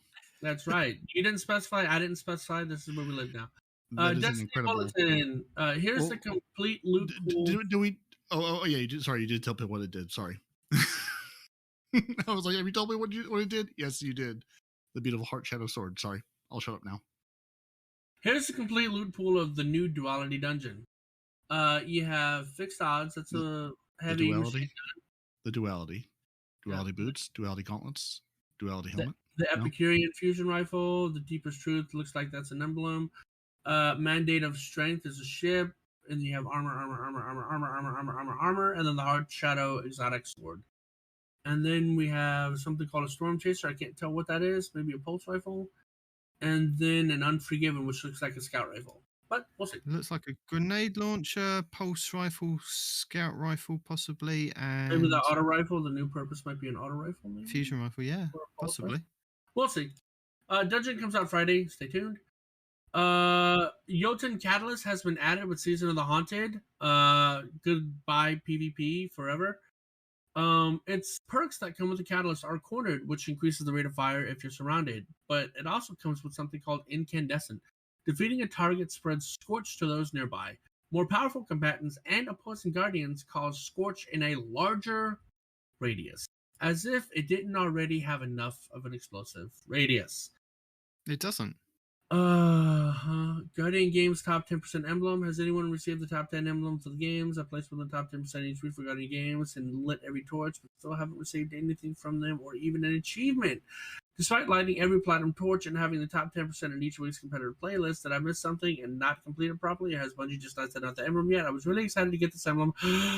Any help from anyone would be greatly appreciated. Thanks, y'all. That is from Elof. Hi, all the Guardians qualified for the Tower's Finest Triumph are experiencing the same problem. Me too.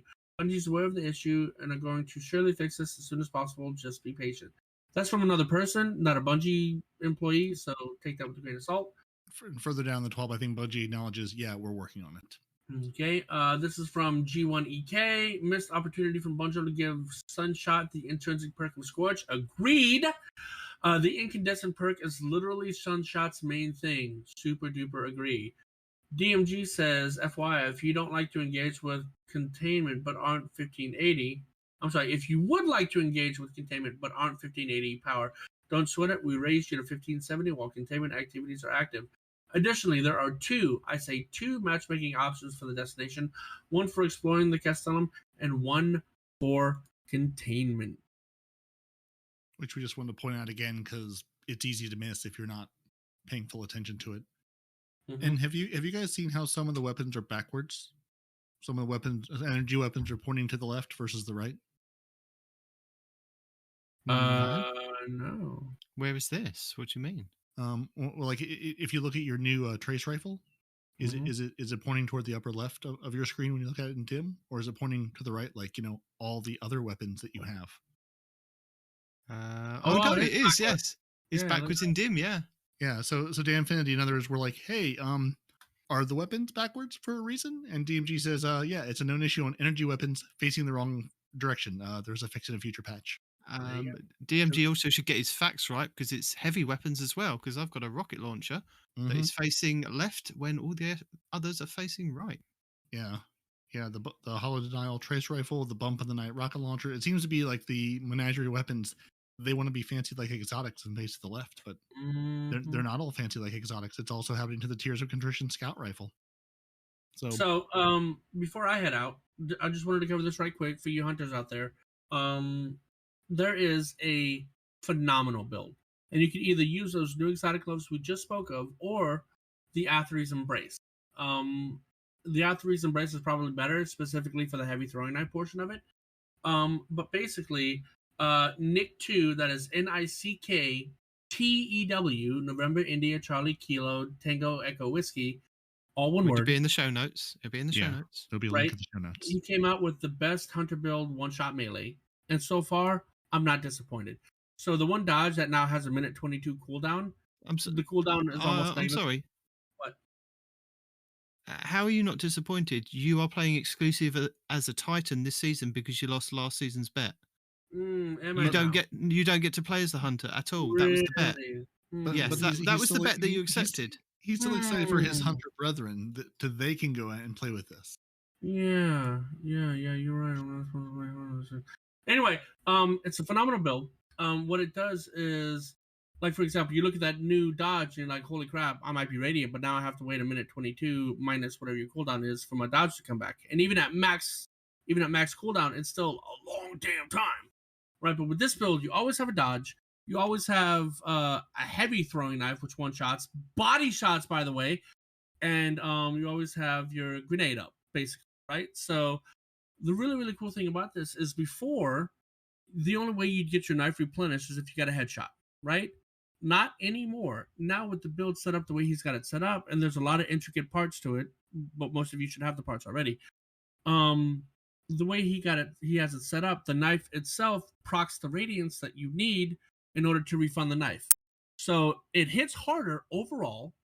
There are ways to make it hit even harder, and no matter what, as long as you get the kill, whether it's a headshot, whether it's a body shot, whether it's a bound shot, doesn't matter, you get your heavy throwing knife back immediately. So you can just keep chucking that bad boy literally almost the entire time. And the one thing that he doesn't have in here that I added that makes it even better is if you whiff your throwing knife and you don't want to have to like throw your grenade, do your dodge, and then get a couple of solo weapon kills to get your knife back, which doesn't take that long. What's even faster is if you just equip the Monte Carlo. This build plus the Monte Carlo equals damn near 100% uptime for your heavy throwing knife. It's amazing. So you hunters out there, check it out. Nick 2, he's got the video, best hunter build one-shot melee. We're putting in our notes. It's phenomenal. Give it a shot. A one-shot even. Yeah, indeed. Well, before it introduces, there's a scythe. It's a lovely scythe.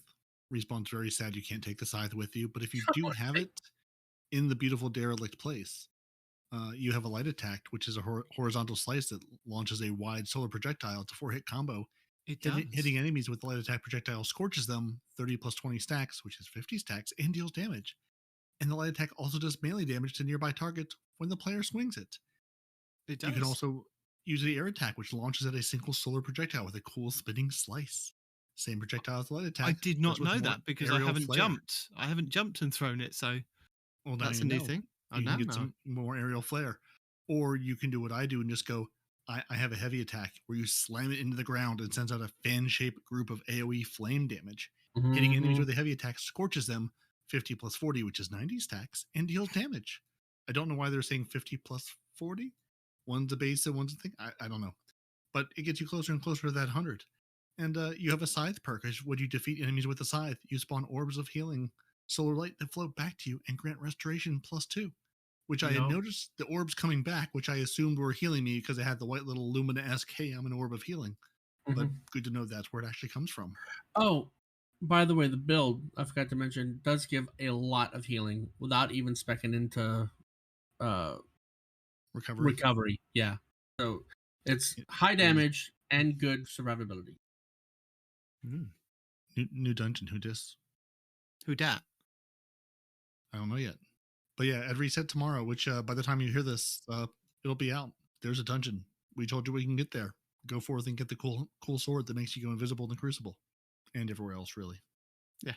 Well, almost everywhere else. Nitedemon, you want to tell us about some hauntingly fresh new gear? Do you like those new threads? I'd love to tell you about those new threads, as long as I don't cut in and out of my audio. Ooh, that's asking a lot, sir. I know. So with every season comes a new way to show off that customized Guardian style, and Haunted is no different. Can we just also take a second to appreciate the Nightmare Season armor ornaments? Because, wow. Yes! That's another huge disappointment. Why can't I just buy it? Why did you have to lock it in the season pass? By far, best armor ever. Play game, receive items. So good. The green armor stuff just looks like the Moon armor set, but green now, and with perks that do things for the seasonal event. You've got what Respawn said with like the ornaments that you can get from the season pass. Yeah, it looks pretty cool. But have you guys seen the fantastic armor ornaments that are in the Eververse store? Which kind of make me want to buy them. That's what I'm talking about, is the ornaments themselves. I don't care what the regular armor looks like. The ornaments are but amazing. You get a second set of ornaments on the season pass. Yes? The ones that look like skulls and spiky, and that's what I'm talking about. And if you look closely, they have smoke that exudes from the eyes and whatnot. I'm guessing there's a different set he's talking about. I didn't see the other set. This is the only one that matters. No, if you look at the ones that are available from Eververse this season, for 1,500 silver, I believe, for each bundle, or 1,600 silver, you see the shot of the hunter on the video that you've posted. That is a full set of glowing fire armor that looks fantastic. And you can get it week after. It's not as good as the haunted armor. I'm sorry. No, it is. It's not. It is. It has specific glows really on not. it. No, it is. No, it's not. I'm Guys, arguing with you. Look at this. Look at this. That has black smoke exuding from the red skull eyes. Look at that. It's got spiky bits all over it. You cannot tell me this isn't the coolest armor that Bungie's ever made. Right? You can't say that. You can't say that, oh, I have a glowy knife. I'm so much better. No. You have a glowy face with smoke coming out of your eyes. Unless you're a Warlock, it's coming from the top of your head for some reason. But whatever. This is amazing. Even the Titan. Look at the Titan face right there. Look, imagine having that guy doing a shoulder charge at you. You just put your controller down, take your hands off your keyboard and mouse, and you're done. With that face rushing at you, you're not escaping. Those shoulders aren't big enough. You don't need big shoulders. Look at the face, dude. He's coming at you like freaking. So anyway, there's some really cool armor ornaments on your season pass. If you pay for the season pass, you get access to these. And if you don't, then you get to be jealous. Yep, and then the Warlocks also you can pretend to be the Headless Horseman and have a red flaming skull sparrow too. You can. That sparrow, I'm getting it. I'm not. Yeah, I mean, people are calling me a weak because of it, but it's so amazing. It matches your armor set. Then you can have a ghost with the green. I'm Erisborn. It's a water cooled ghost, or at least a lime jello cooled ghost. Mutagen cooled. It's hard to say. Well, yeah, and it's a meh ghost. I'm not happy with it. It's meh. In the shop, if you look, there's a set of hot rod stuff, right? The hot rod ship and the hot rod ghost are my favorites. Which So will go- this sparrow, the skull sparrow, it'll go teamed perfectly with your hot rod trespasser ornament too. yes, it would. Season the skulls. Yeah. So just like Void 3.0, aspects and fragments will be your best friend when exploring unique new playstyles, perfecting combat choices, or going ham on new iterations of subclasses that maybe hasn't fit your niche in the past. The choice to dive all in on that fiery action is yours, or not. If you don't want to, stay with Void. But you can go with Solar, because that's the new hotness for this season. Pun intended. And I, unfortunately, do have to go. So I'm sorry. Enjoy D&D. I will do my best. Deuces, guys. Thanks for hanging out. Thanks for listening to the show, and we'll see you guys next week. He doesn't love you.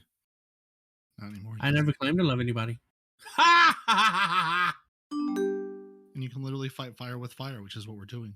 And they have, beautiful pictures of our new guardians with fire. All the fire. I don't think it's all the fire. But yeah, these are the ornaments that I was talking about. It's some of the fire, yeah. They look pretty cool in the Oververse store. Yeah, I want the Titan Hammer one to be better. I don't know exactly what I want to be better about it, but I want something to be better. I understand it's got to be a big hammer because Titans and hammer. I don't know. But what do the Warlocks get? The Warlocks don't get anything apart from... They've got two little swords on their chests, like two little baby swords. Yeah, but they're smaller than the knives that are on the like they're not even size. They're just tiny little baby swords. It's like, you have swords, but you don't have a big beefy chest to put them on, so no. Yeah. And I know that Bungie go into a little bit of detail here in the TWAB about what the new Solar 3.0 is, but they don't go into that much detail. What I'm saying is that the Void 3.0 that we got, there was a lot of breakdowns with a lot of what their verbiage was for all the different things and what you can do. They only speak about a few things, don't they? To clarify the 4 fragments that will unlock after the community event, which is the Ember of Empyrean, the Ember of Shar, the Ember of Ash, and the Ember of Wonder, which some of them have unlocked for some. Yeah, which have unlocked for some people. Yeah, they really buried it all in the patch notes this time. They were really playing it sort of close to the chest and going, "You'll figure it out when Tuesday gets here." But I can tell you what, something that really helped me out this week is Fallout Plays did a breakdown video, which I'll link in the show notes, of Solar 3.0 in-depth guide with the best aspects and fragments for all classes. So for Hunter, Warlock, and Titan, it's about 48 minutes long. So it's definitely not Deacon approved, but it is worth a watch if you want to kind of just have, he's broken it down into timestamps if you just want to look at a specific class. But it goes over the new grenades that are available for each class, the cooldowns, the one-shot abilities on them. It is a really good thing if you're kind of looking at what you could possibly do with Solar this season. And that's what I'm waiting for. I put on Plunder the Booty's Void build like day 1 of last season. Never took it off my Titan because it was perfect for my playstyle and loop. I'm basically looking to do the same thing with the Titan and the Warlock this season. Just tell me what I can do. Let me slap it on and go to town on it. Yeah. And now I have all that lovely Iron Banner armor with higher rolls. So I'm going to D2 Armor Picker and seeing what can I actually put together. What builds can I do to get some of those rookie numbers up, because they are rookie numbers. Oh, there you go. Look, the Warlocks get a very big sword that goes down from their middle on the next couple of pictures down. Yeah, they're very, very. Yeah, they were like, we'll give you plenty of pictures of Solar in this 12, but not a lot of information. And they do go on to say, like some of you, I guess some people had 2 of the 4 fragments unlocked. Some people had none of the 4 fragments unlocked. Some people had all 4 fragments unlocked. So if you're still missing 4, 2 or 4 or fragments from Ikora, apparently we're all going to get them when the community hits 20,000 Nightmare Containment completions. But again, Bungie, would it not have killed you like to put a counter in the tower somewhere to be like, hey, it's been 0 days since Telesto's broken the game, and you as a community are at X number of clears, like at least like updated, even if you updated 24 hours, like every day at reset, like the big, you have so many charity things, the big charity thermometer of, hey, here's how close you are to your goal. Like, tell us where we are. Are we days away? Are we done? Are we getting it tomorrow? And also, it'd be nice to tell anybody about this, because I don't think they even mentioned it in the TWAP.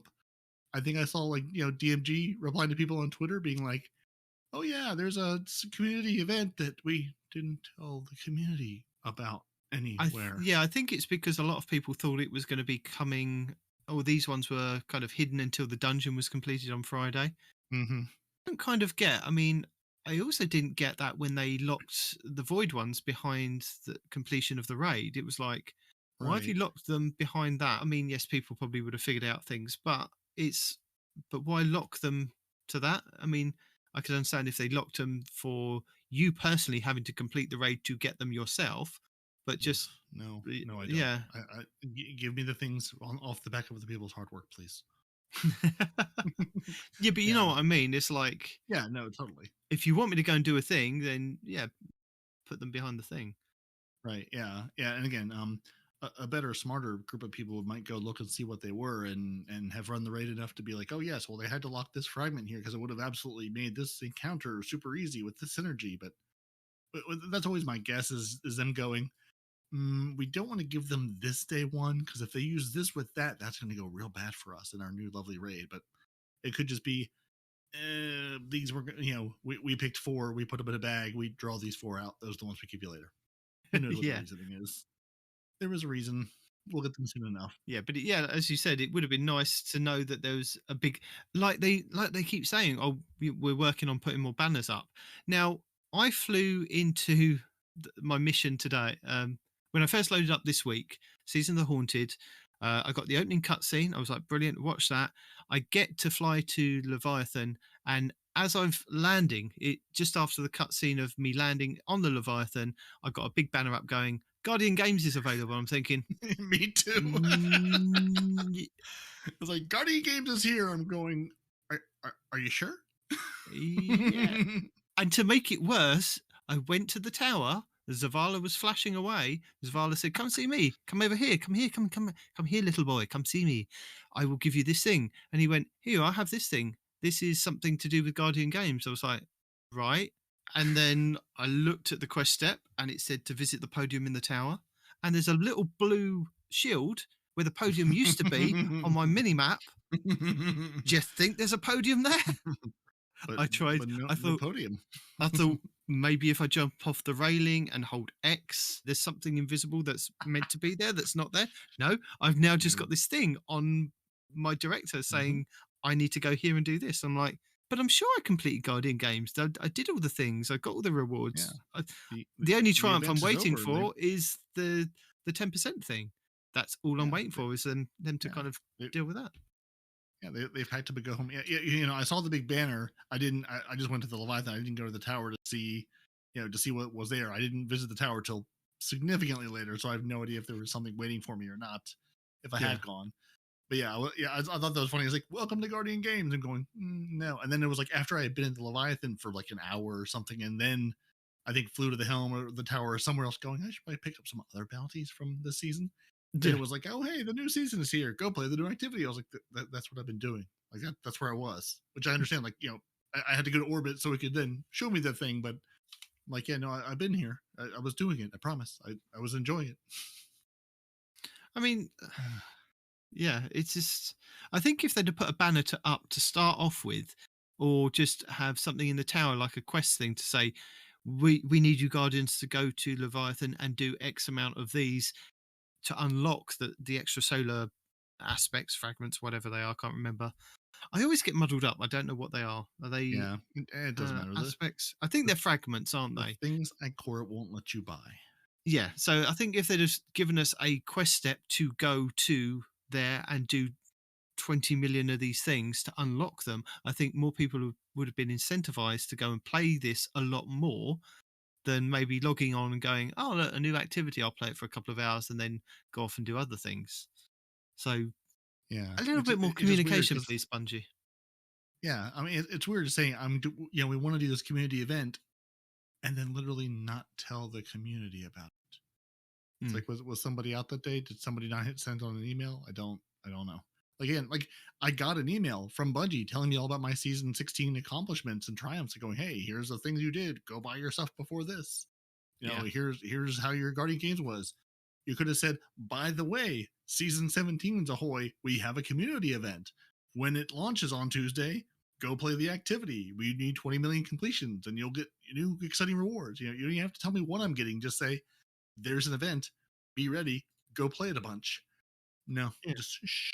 We can't tell the people. Something that they're definitely not mum about, which they've told us repeatedly, is that Iron Banner is coming back next week. Which is. I know, you know, everybody else should know that if they listen to this podcast, Iron Banner's back next week. And I think you've already told them when the next one is as well. So it is, and they even tell us on the 12th. You've got May 31st next week, week 2, and then July 12th, which I think is week 8 of the season. So you either got next week or middle of July. Those are your only 2 times to play Iron Banner this season. And Valis Forge is now going to be up front and center in Eva Levante's usual spot. So he's no longer going to hang out above shacks where he can hurl insults and, use food wrappers down on him. Do you think it was like one of those establishing dominance thing that he had to be above Shax to show you that he's got more dominance over him? I think so. He had a big giant iron banner set up and all his flames. He's like, no, I have to be up here to look down upon you. And now he's no longer the biggest thing in the tower with all the giant cabal wandering around. So he's like, I'll be front and center now. I'll now be the first thing you see as opposed to the tallest thing you see. I think that's the only frustrating thing about the new event is the fact that I've got to go back to either Orbit or go to the Helm to pick up extra bounties to progress the crown. I mean, I can go around and just like do the different events and I know that will progress it, but I want to be doing bounties there as well. When you're doing strikes or if you're doing Crucible, there is that moment in time that you are in orbit before you go back into the next match that you can, if you've got the app up on your phone, you can quickly go, yes, I'll have them and back. But with this, it's like you're there, so you either have to come out of it to go back into it, kind of thing. That's the only other frustrating thing at the moment with that, I think. You'll be very sick of it by the end of the season. I don't know. I quite enjoy it. It's just constant killing, and I really like where there is no like run to this next area part. It's there's a 15 or 30 second counter between waves, but there is no like. It's like you must run from this side of the room to the other, but it's no like at the battlegrounds. Go get on your Sparrow and drive for a minute or 30 seconds into the next, plane of battle. Like, you're here. We're just waiting for the new round of enemies to come hurl themselves at you. And I suppose it is a little bit nostalgic with going back to the Leviathan and seeing what it's kind of transformed into. It's quite nice. It was a nice area to be when you were there and you were looking in the belly for different things. And I like the way that they've repurposed it, and it looks like the Glycon. So you've kind of got all of those. And I think from the trailer that there are other areas that we're going to be able to go to. It's like the spoiler if you haven't played the raid, but there's the room with all the Callus robots in that I've seen in the trailer. So maybe that's another story beat. Yeah, and that's they sort of lead you into that to start with, and that's sort of what I'm wondering. Like the first Sever mission this week was in the room, the Gauntlet, where you have to run around in a circle. Yeah, I'm wondering if they'll sort of cycle through. Like in the next week, will it be in the Pleasure Garden, in the Pleasure Pools, Royal Pools, or Pleasure Gardens, or is it going to be? Is it going to sort of rotate around the Leviathan each week, or is it going to sort of just be? I guess we'll see what it is, but just curious to see where this goes and where the story takes us and where we end up doing each of these pieces of it. Well, you had 2 other parts, didn't you, for when they did the mini raids? I can't remember what they were called on the Leviathan. We had Spire of Stars and Eater of Worlds, which were those kind of not dungeons, but not full raids. And they explored other parts of the Leviathan. And that was a pretty big ship that they were able to have these other areas in. And I'm just wondering if they've repurposed those as well, because they were all part of the same ship. And it would also be interesting if we could actually go outside and explore the outside. And I know this is something they've kind of limited to just the inside, but we also had the menagerie on there as well. So there's also those other areas that are possible. I know this is a smaller version of what we originally got, but they do have those other areas that possibly could be parts of story beats later on. You can't tell Froggy you can't go outside. There's a way outside. Well, I'm not telling Froggy he can't go outside. I'm just telling other Guardians that they can't go outside until Froggy tells us that we can go outside. Or shows us that we can go outside. When Player vs. Map Dad says it's okay and safe to go, then you can go. Yeah, I totally forgotten that the two other what do they call? What did they call them? Because they were basically like dungeon size, but they weren't. But they were raids before. It was like dungeons before they were dungeons. Yeah, I honestly can't remember what they were. The raid encounters. I honestly. Yeah, that's what my brain tells. Raid layers. Like the raid layer. That's what it is. That was it. Yeah, raid layers. Yeah, the raid layer. I had to look it up. I was like, it was raid something. Yeah, it was like little baby raidlets. It's it. It's like before they build dungeon in the game. It's like we want to build a thing that's like a dungeon, but not a dungeon because we don't know what that is yet. But I remember Spire of Stars being one of the hardest raids to do. I believe it was. I mean, I only did it. I think the full raid of it, like maybe twice run through. But that end room was the one that kind of got everybody because there were so many symbols and so many places that you had to go and stand, and people had to know the symbols to do this, to do that. And if you knew it, you knew it. It was quite simple. But to try and get people through it was a lot harder than some of the other raids. I mean, Eater of Worlds wasn't too hard. It was like 2 people go there, 2 people go there. We'll rotate round, we'll grab things, we'll shoot the ballies on that. That wasn't too hard. It wasn't symbols all over the place. And, just destroy the thing when its shields popped. What was quite interesting is when they did the rotators of the weapons. Sometimes it was an easy rotator, sometimes it wasn't. But as I said, you've got all those kind of areas that you could explore, which are quite interesting.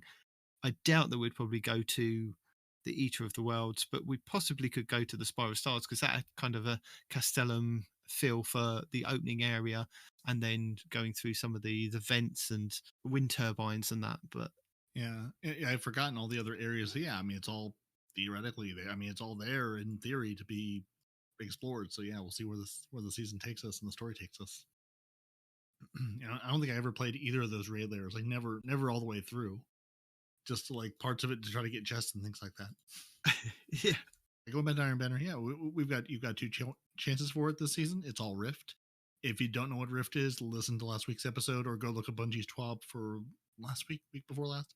It's grab a ball, take the ball to the opponent side of the map and dunk it. That's it. It's basketball, and this time you can shoot as you carry, which you couldn't in D1, and power is disabled so that you can take any weapon in there, whatever you like, until Bungie say, no, we don't want this anymore, and they change it back. And they also get rid of Rift because they've decided that's a wrong game mode to have in Iron Banner. We are the guinea pigs. Iron Bannerists are the guinea pigs for this season because it's not coming to Crucible until season 18, is it? Nope. But what is coming is the new map Disjunction, which will be available for all modes. The Rift is just for Iron Banner. Just the new Disjunction map will be available in all the PvP modes, so we'll see how that plays. It's one of the largest maps they've ever had in PvP, so maybe it'll feel a little less, claustrophobic than some of the maps we have now that are just very close quarters, very tight. So we'll see how that plays. I've not yet set foot into any PvP yet this season because I've only barely played one night. Have you played any PvP? No, I haven't. Have you seen the new map? No, I haven't been in PvP, but I've heard a lot of people complain about Crucible this season already. I don't know whether that's to do with the new subclasses or weapons that are OP or just they just don't like the feel of it. I think it's like everything else. People don't like it, then you just have to play it more. Yeah. Everybody doesn't like it. Everybody wants new things and then says, oh, I have a new thing and I hate it. And okay, it isn't so bad. Or Bungie says, hey, let's, make some tweaks to it and make it play better. Or, yeah, it's a bigger map. You can't just run around as a shotgun ape because people are going to gun you down with their scout rifles from afar or their hand cannon with scout rifle range. So there's another charity event. It feels like we have one every week, which is not a bad thing, but it does feel like there's always something going on, which, good for Bungie. They always have things happening. So from 9 a.m. PT on the 3rd of June to the 10th of June, there will be a shiny new gaming marathon stream from St. Jude's Hospital during our GCX celebration. So I believe this is Guardian Con? It was Guardian Con, now it's the Gaming Community Expo. That's right. It changed names to a couple years back. And that is run by, is that... I think that's one that like Professor Broman and Cathalion and started. And I don't remember who else. Yeah, I think it's... I'm going to the link here real quick to see if it says, by Rare Drop, which I think is Cathalion and I don't remember who else. Yeah, so it was started by Destiny Community, and then I think they branched out to other games because they want to be inclusive, just like Bungie wants to be inclusive. Yeah, gaming's for everybody. Yeah, I guess so. And as it grows, you want to get more people into it, so why not? And St. Jude is, a charity, charity and hospital based here in the U.S. that, mainly, helps kids with cancer. Basically, brings the families in, gives the kids the care they need and doesn't charge the families for it. It costs a fortune, so they do charity things every year.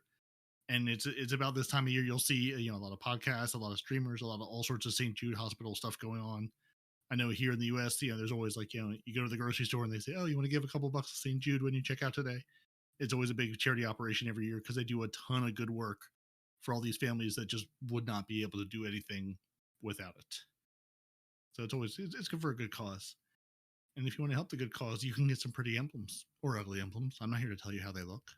A $20 donation to charity will land you the Spectra C emblem. A $60 donation will land you the Elucid Ethereum emblem. And the best part? All proceeds go to help St. Jude's in its mission to giving children and their families hope and strength throughout the trying medical times. So once again, our immensely talented and wonderful player support team is coming in hot with new info about known issues and what the team is looking at in the immediate future. You know the drill, so we'll get right into it. This is their report.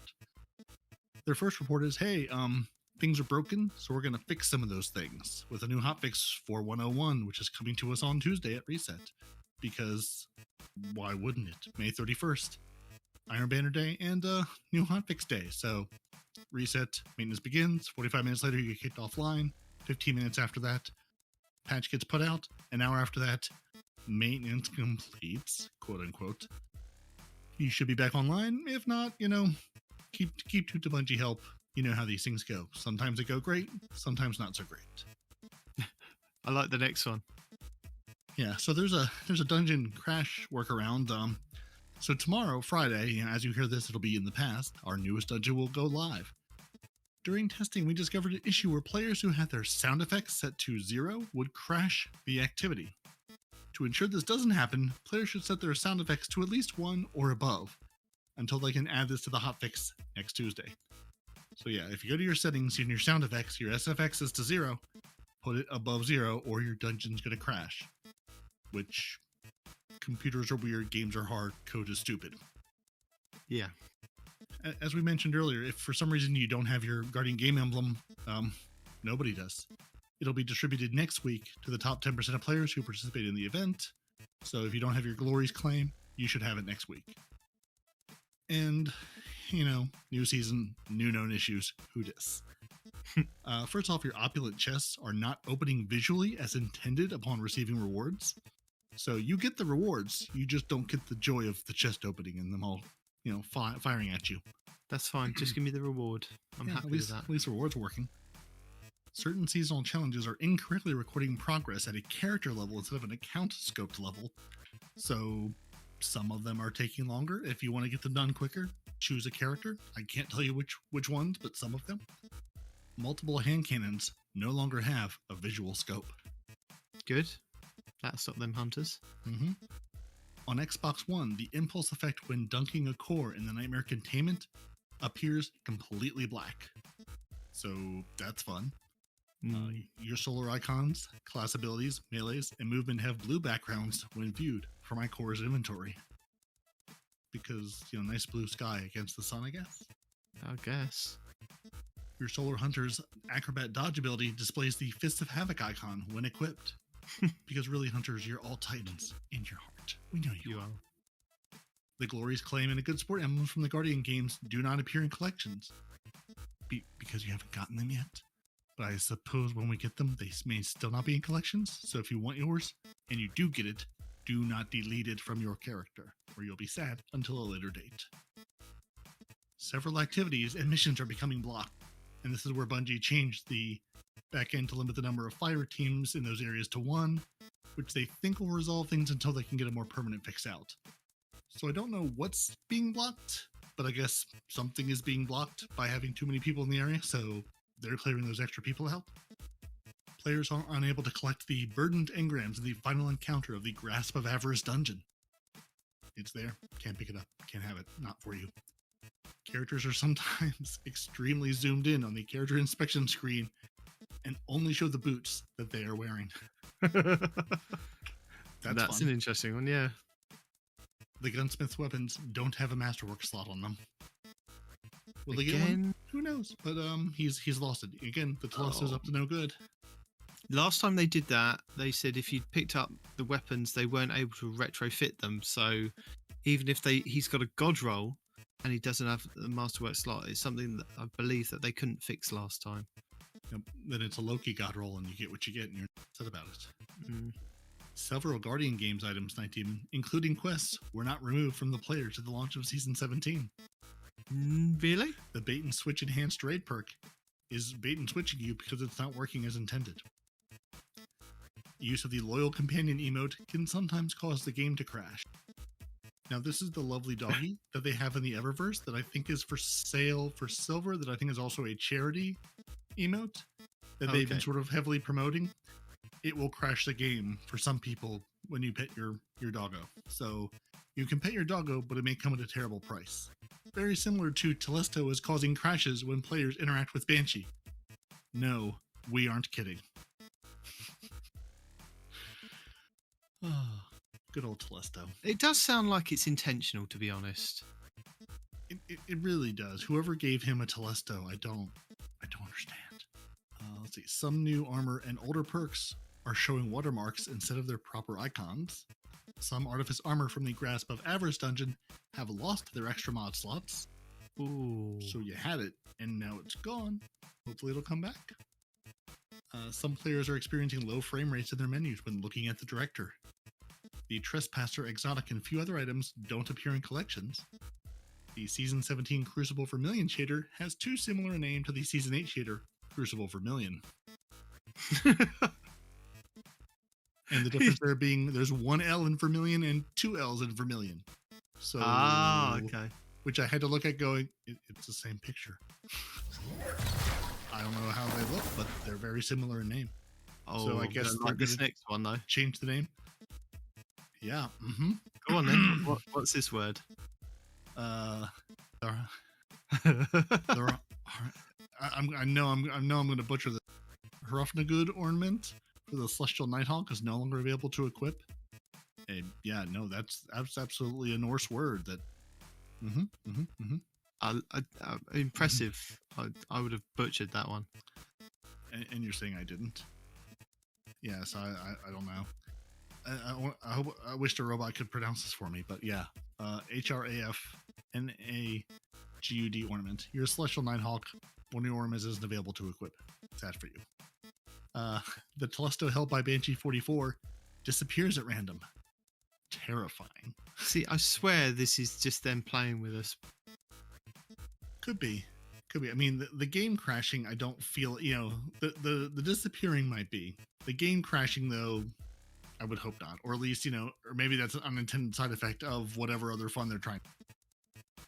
So, as always, that's the thing they told us. These are all the issues in the TWAB. There was a known issues article. If you're seeing other known issues, go check it out. There's always more things there that they don't call out here, or things that have lingered from earlier. We'll have the link in the show notes as always. Beware Telestos. Just beware them. They're up to no good.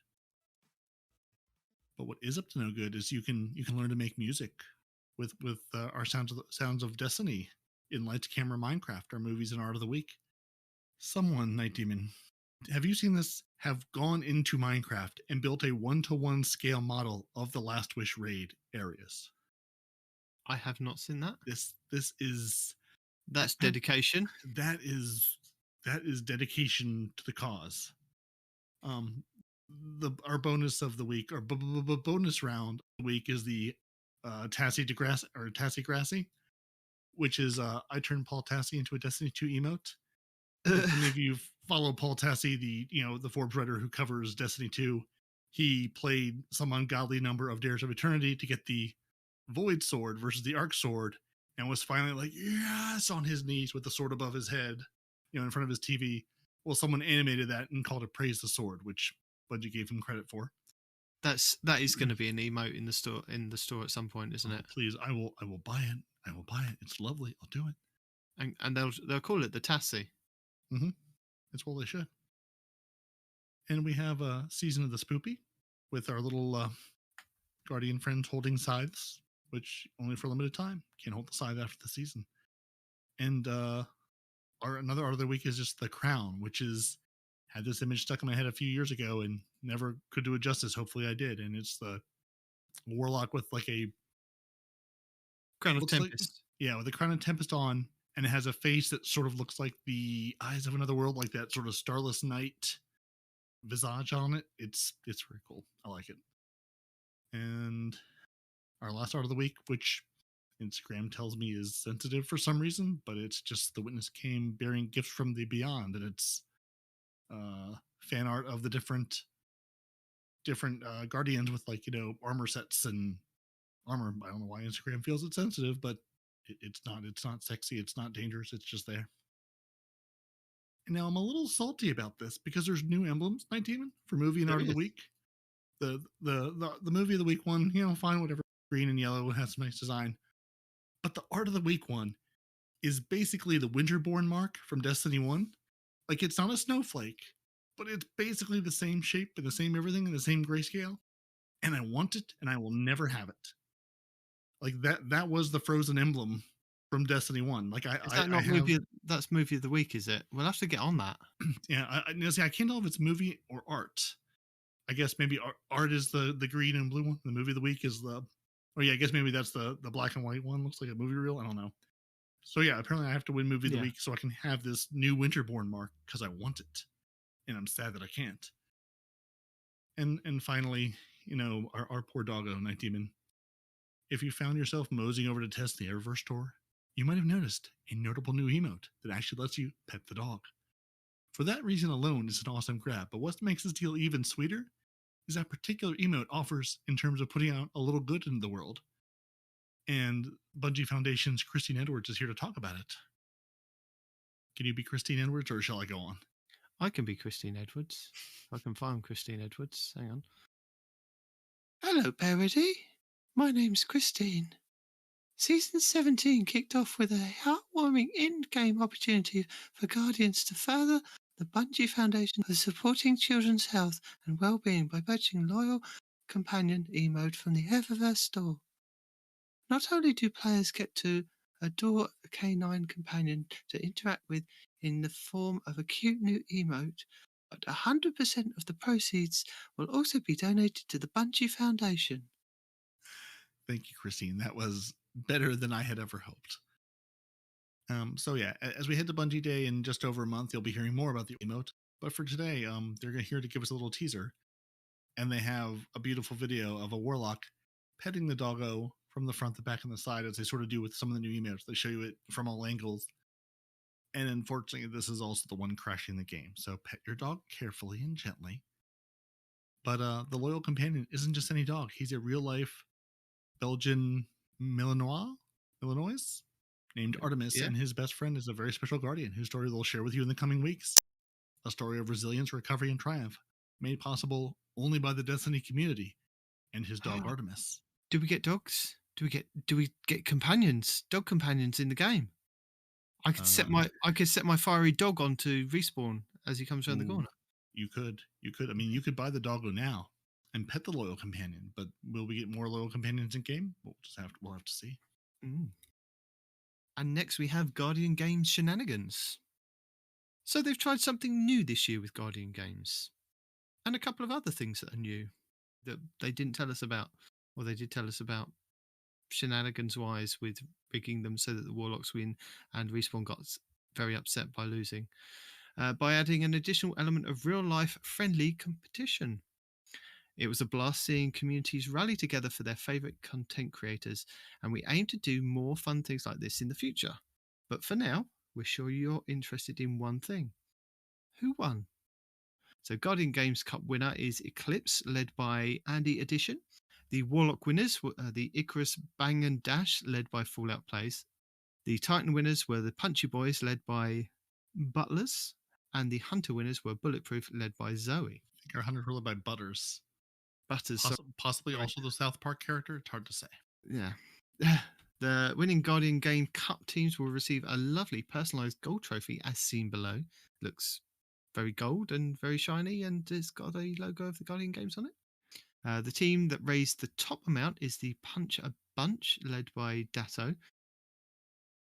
You could have completely through that, but it's $30,150. And then if that's what you said, then yes. Yes, that is what I said. They received some custom art pieces of work by Ferrian Art. And before we let you go, they've got some exciting things coming down the pipeline, including Solstice of Heroes, which is now called Solstice, which we went over last week. So why are we now calling it Solstice of Heroes again? Why are you confusing them out of Bungie? It's just Solstice. We dropped the heroes last week. Stop going back over old stuff. Well, they tried, but I think in game it's still called Solstice of Heroes for something. I think I saw Mitchie Slaps or someone saying, "Hey guys, wasn't this supposed to be just Solstice?" And in game it's still of Heroes, so we need to cut the of Heroes still. Just a reminder. And again, they're reminding you it's dropping in July alongside the annual Bungie Day celebration on the 7th of July, I believe. So yeah, and they'll have more details on both of those events in the near future. I think we've done the report, we've done the TWAB, we're not reading all the patch notes. Go read the patch notes for 4.1.0. We'll put a link in the show notes. We're not reading all the numbers. As much as it hurts Nitedemon to not read you all the numbers and all the changes, there are many. It's a new season. There are. But I think with the new season, we need to know what build should I be using? What cool videos are out there? Who's doing cool stuff in the community? And what does Nitedemon watch this week and wants to tell you all about it? Well, if my mic doesn't cut out, I have some cool tips, tricks, guides, and builds for you this week. We've already gone over the Seas of the Haunted guides, the Nightmare Farming guide, but also along with that, we have Lucky 10p did a couple of guides this week, going over. One was all the 3 new exotics, just basically reading you and showing them. If you want to have a look at that. And the other one was a guide for Season 17, the Monuments to Lost Light.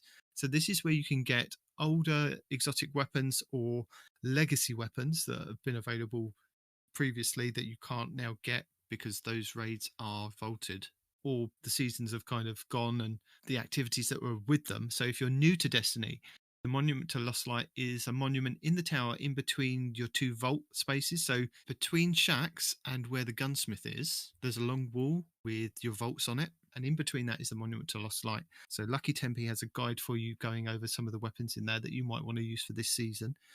I thought that would be quite interesting for people to look out. MyFi has an in-depth look at the new artifact and the mods that go with it. Ultimately, you can unlock all of them, but some of them are a bit more potent to use with the Solar 3.0 at the moment and going into the harder content, so he goes over that.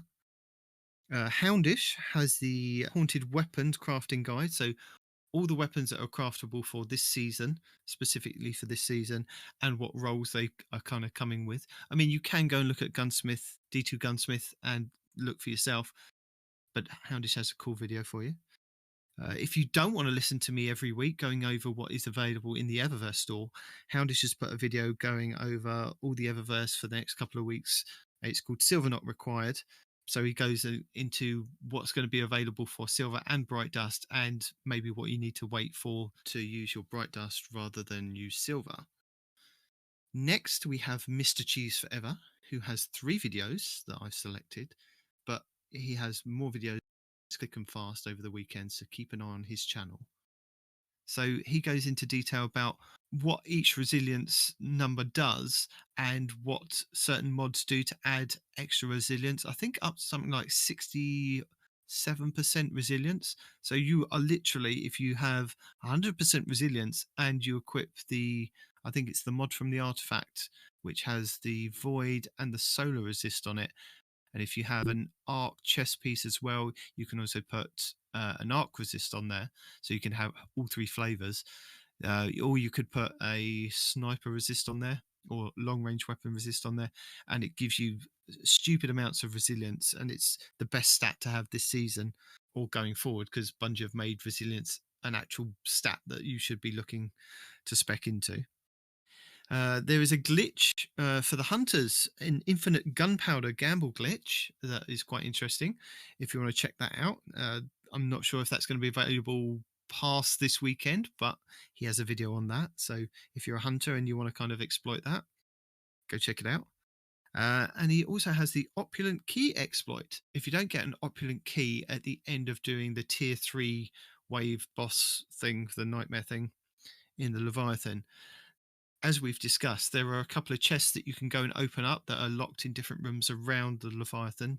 If you manage to open a secret chest and you're near one of the doors to the other areas, like the baths door or the pleasure gardens door, you can open the door and run to that area and come back. It's an old trick that's been around since Destiny 1 for going back and farming materials. But if you're quick enough, you can go back to the same chest and open it again and have a chance at getting one of these keys if you haven't already got one. He's got a video explaining all the details about that. Oh, interesting, because I remember with the menagerie, you would get a chest, you can sort of run out of the area, back into the area with the chest and loot that chest like multiple, like 5 or 6 times, sometimes if you were quick enough. Yeah. So my first thought was, I wonder if there's any lootable exploits of the Leviathan, and sure enough. Of course there is. It's a new season, there's new stuff to do. Mm-hmm. So there's always exploits and glitches. An interesting one that I actually got on Discord was from somebody called Miner in our Discord. He sent me this video, which was by Crips, and it's going over Eververse class ornaments. Now, there are 3 ornaments that they're selling in Eververse, and I kind of glossed over. I was looking at the Eververse store for the beginning of this season, and I kind of looked at the one I believe I was on my Warlock, and it didn't kind of come up on the screen. I just gave up looking in the end. But they actually interact with exotics. So the Titan class butt cape interacts with the Cuirass of the Falling Stars, I believe. So it has a kind of electric glow that goes on the Cuirass, and then it follows through into the butt cape as well. And the same with the ornaments for the class items for the Warlock and the cloak for the Hunters. I think the Hunters one works with the Mask of Bacchus. But again, check the video out because it shows you in detail what they actually work with and the cool effects that go along with them. Nice. And I know Respawn's thrown in a guide for the best Solar Hunter build, one-shot melees. But I picked a couple this week because I thought people would be interesting. Like, I only picked one build per class because I didn't want to overdo it. I didn't want to overload people. There'll be plenty more. Yeah, there is. But first up is Aztecross with his Warlock Solar 3.0 PvE build with unlimited melees using the exotic gauntlets, the Claws of Alhamkara. Check that one out. And I believe I referenced this one earlier, which is Destiny Fun Police has the Hunter Solar 3.0 build, which is good in PvP. And this is Infinite Radiance. Now, I think this is the thing that's been taken away from the Titans. I can't 100% remember this. Now, this is with the exotic boots, the Frosties. So this is when you sprint, your abilities recharge faster. So he was showing running up against a wall for a couple of seconds. I think his dodge back, which is how you kind of get this infinite radiance to work. When you dodge, it kind of triggers it on one of the aspects fragments. And it gives you double damage or something. And he was giving the scenario of literally 3 hunters in trials or Iron Banner doing this, or like in competitive doing this, and just being unstoppable. So it is possibly something that's going to get nerfed, but it's in the game at the moment. He's done a video on it, and as I said, he's going to do a rant video at some point about why he's unhappy with the Titans. And then finally, my friend Blue Screen recommended the Plunder the Booty 3.0 solar build, which makes your Titan unkillable in PvE. And I can attest to this. I put this together. I mean, I'd already had half the build going. My Laurely Spender helmet, which is part of the build, dropping your sunspots, and put the same mods on. It's a fantastic build to using that Castellum and going around and doing the nightmare hunts on the Leviathan. Literally unkillable, just having so much fun, just throwing out my hammers. Originally, I thought that I'd have to do, before I'd seen the build, I thought I'd have to do the shoulder charge melee to get the sunspots to drop. And then I was so surprised when I saw the video. I was like, I can throw those little hammers out and get a sunspot to drop. That is fantastic.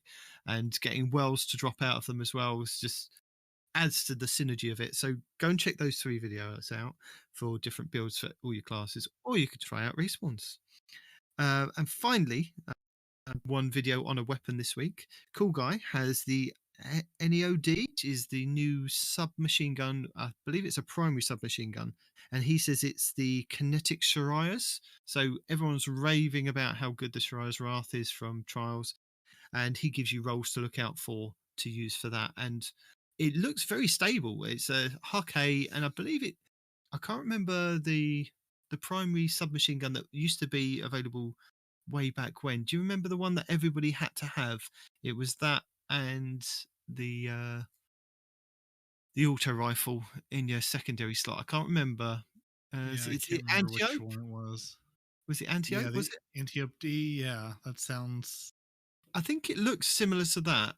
I could be wrong, but it looks very stable. And I mean, I know it's Cool Guy again playing with, but he had me sold on it, and it's one I'm going to be looking out for. I've only had one to drop, and it was a really bad roll. So Yeah, that's the beauty. It's literally the season, so it's nice to at least sort of have an idea what you're hunting for, and also all of these new things are going to be craftable. So there's lots of new things to craft this season. So if you haven't looked at your patterns and craftable things, there's a whole new batch of things you can now go craft. Like all your menagerie weapons, your all-stringer hand cannon, going to be craftable. So if you don't want to hunt for the thing you want and you just want to craft it, keep playing, get more of them. Rip the parts out. Enjoy your resident elements that were the neutral elements. What they renamed them to? No, they're neutral now. Aren't they? I don't know. Are they? They were neutral last season. I feel like they renamed it to something, but whatever it is, there is only one element. Get it, max out yours, and then go craft new things as you can get them to drop for you. Tell us which ones are the best rolls, or wait for somebody like Fallout to tell us which ones are the best rolls. Exactly, and I think we've told the people all we can tell them for 1 week. I think there's a whole new season out there, and this is where I should say, listen to the show, put us on the background while you're playing, and as always, thank you for joining us. Your Titans are Peroty and Nitedemon, and no one responds in real life. Your lore scribe is not ARF. You can email the show at twotitansandahunter@hotmail.com. We're on Twitter at twotitans_hunter. We're also on Facebook, Instagram, YouTube. Basically, everywhere you want us to be, there we are at Two Titans and a Hunter. You know how the search box works. Slap it in there, you'll find us. You can find all your favorite Guardians on Xbox Live, on PC, playing in the world. It doesn't matter what you're on. Load up your Stadia and let's go to town. Find all of us setting nightmares ablaze, asking you for directions in the underbelly, and hauling deeply, deeply heavy keys for the opulent loot. Listen to the show on Apple Podcasts, Google Play, Spotify, everywhere fine podcasts are sold. Watch the show on YouTube. Reject Void, embrace Solar, pet doggo.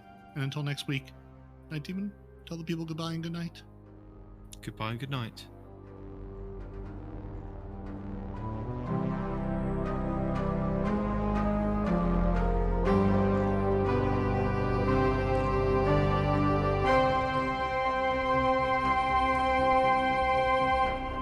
Two Titans and a Hunter, a Destiny 2 podcast.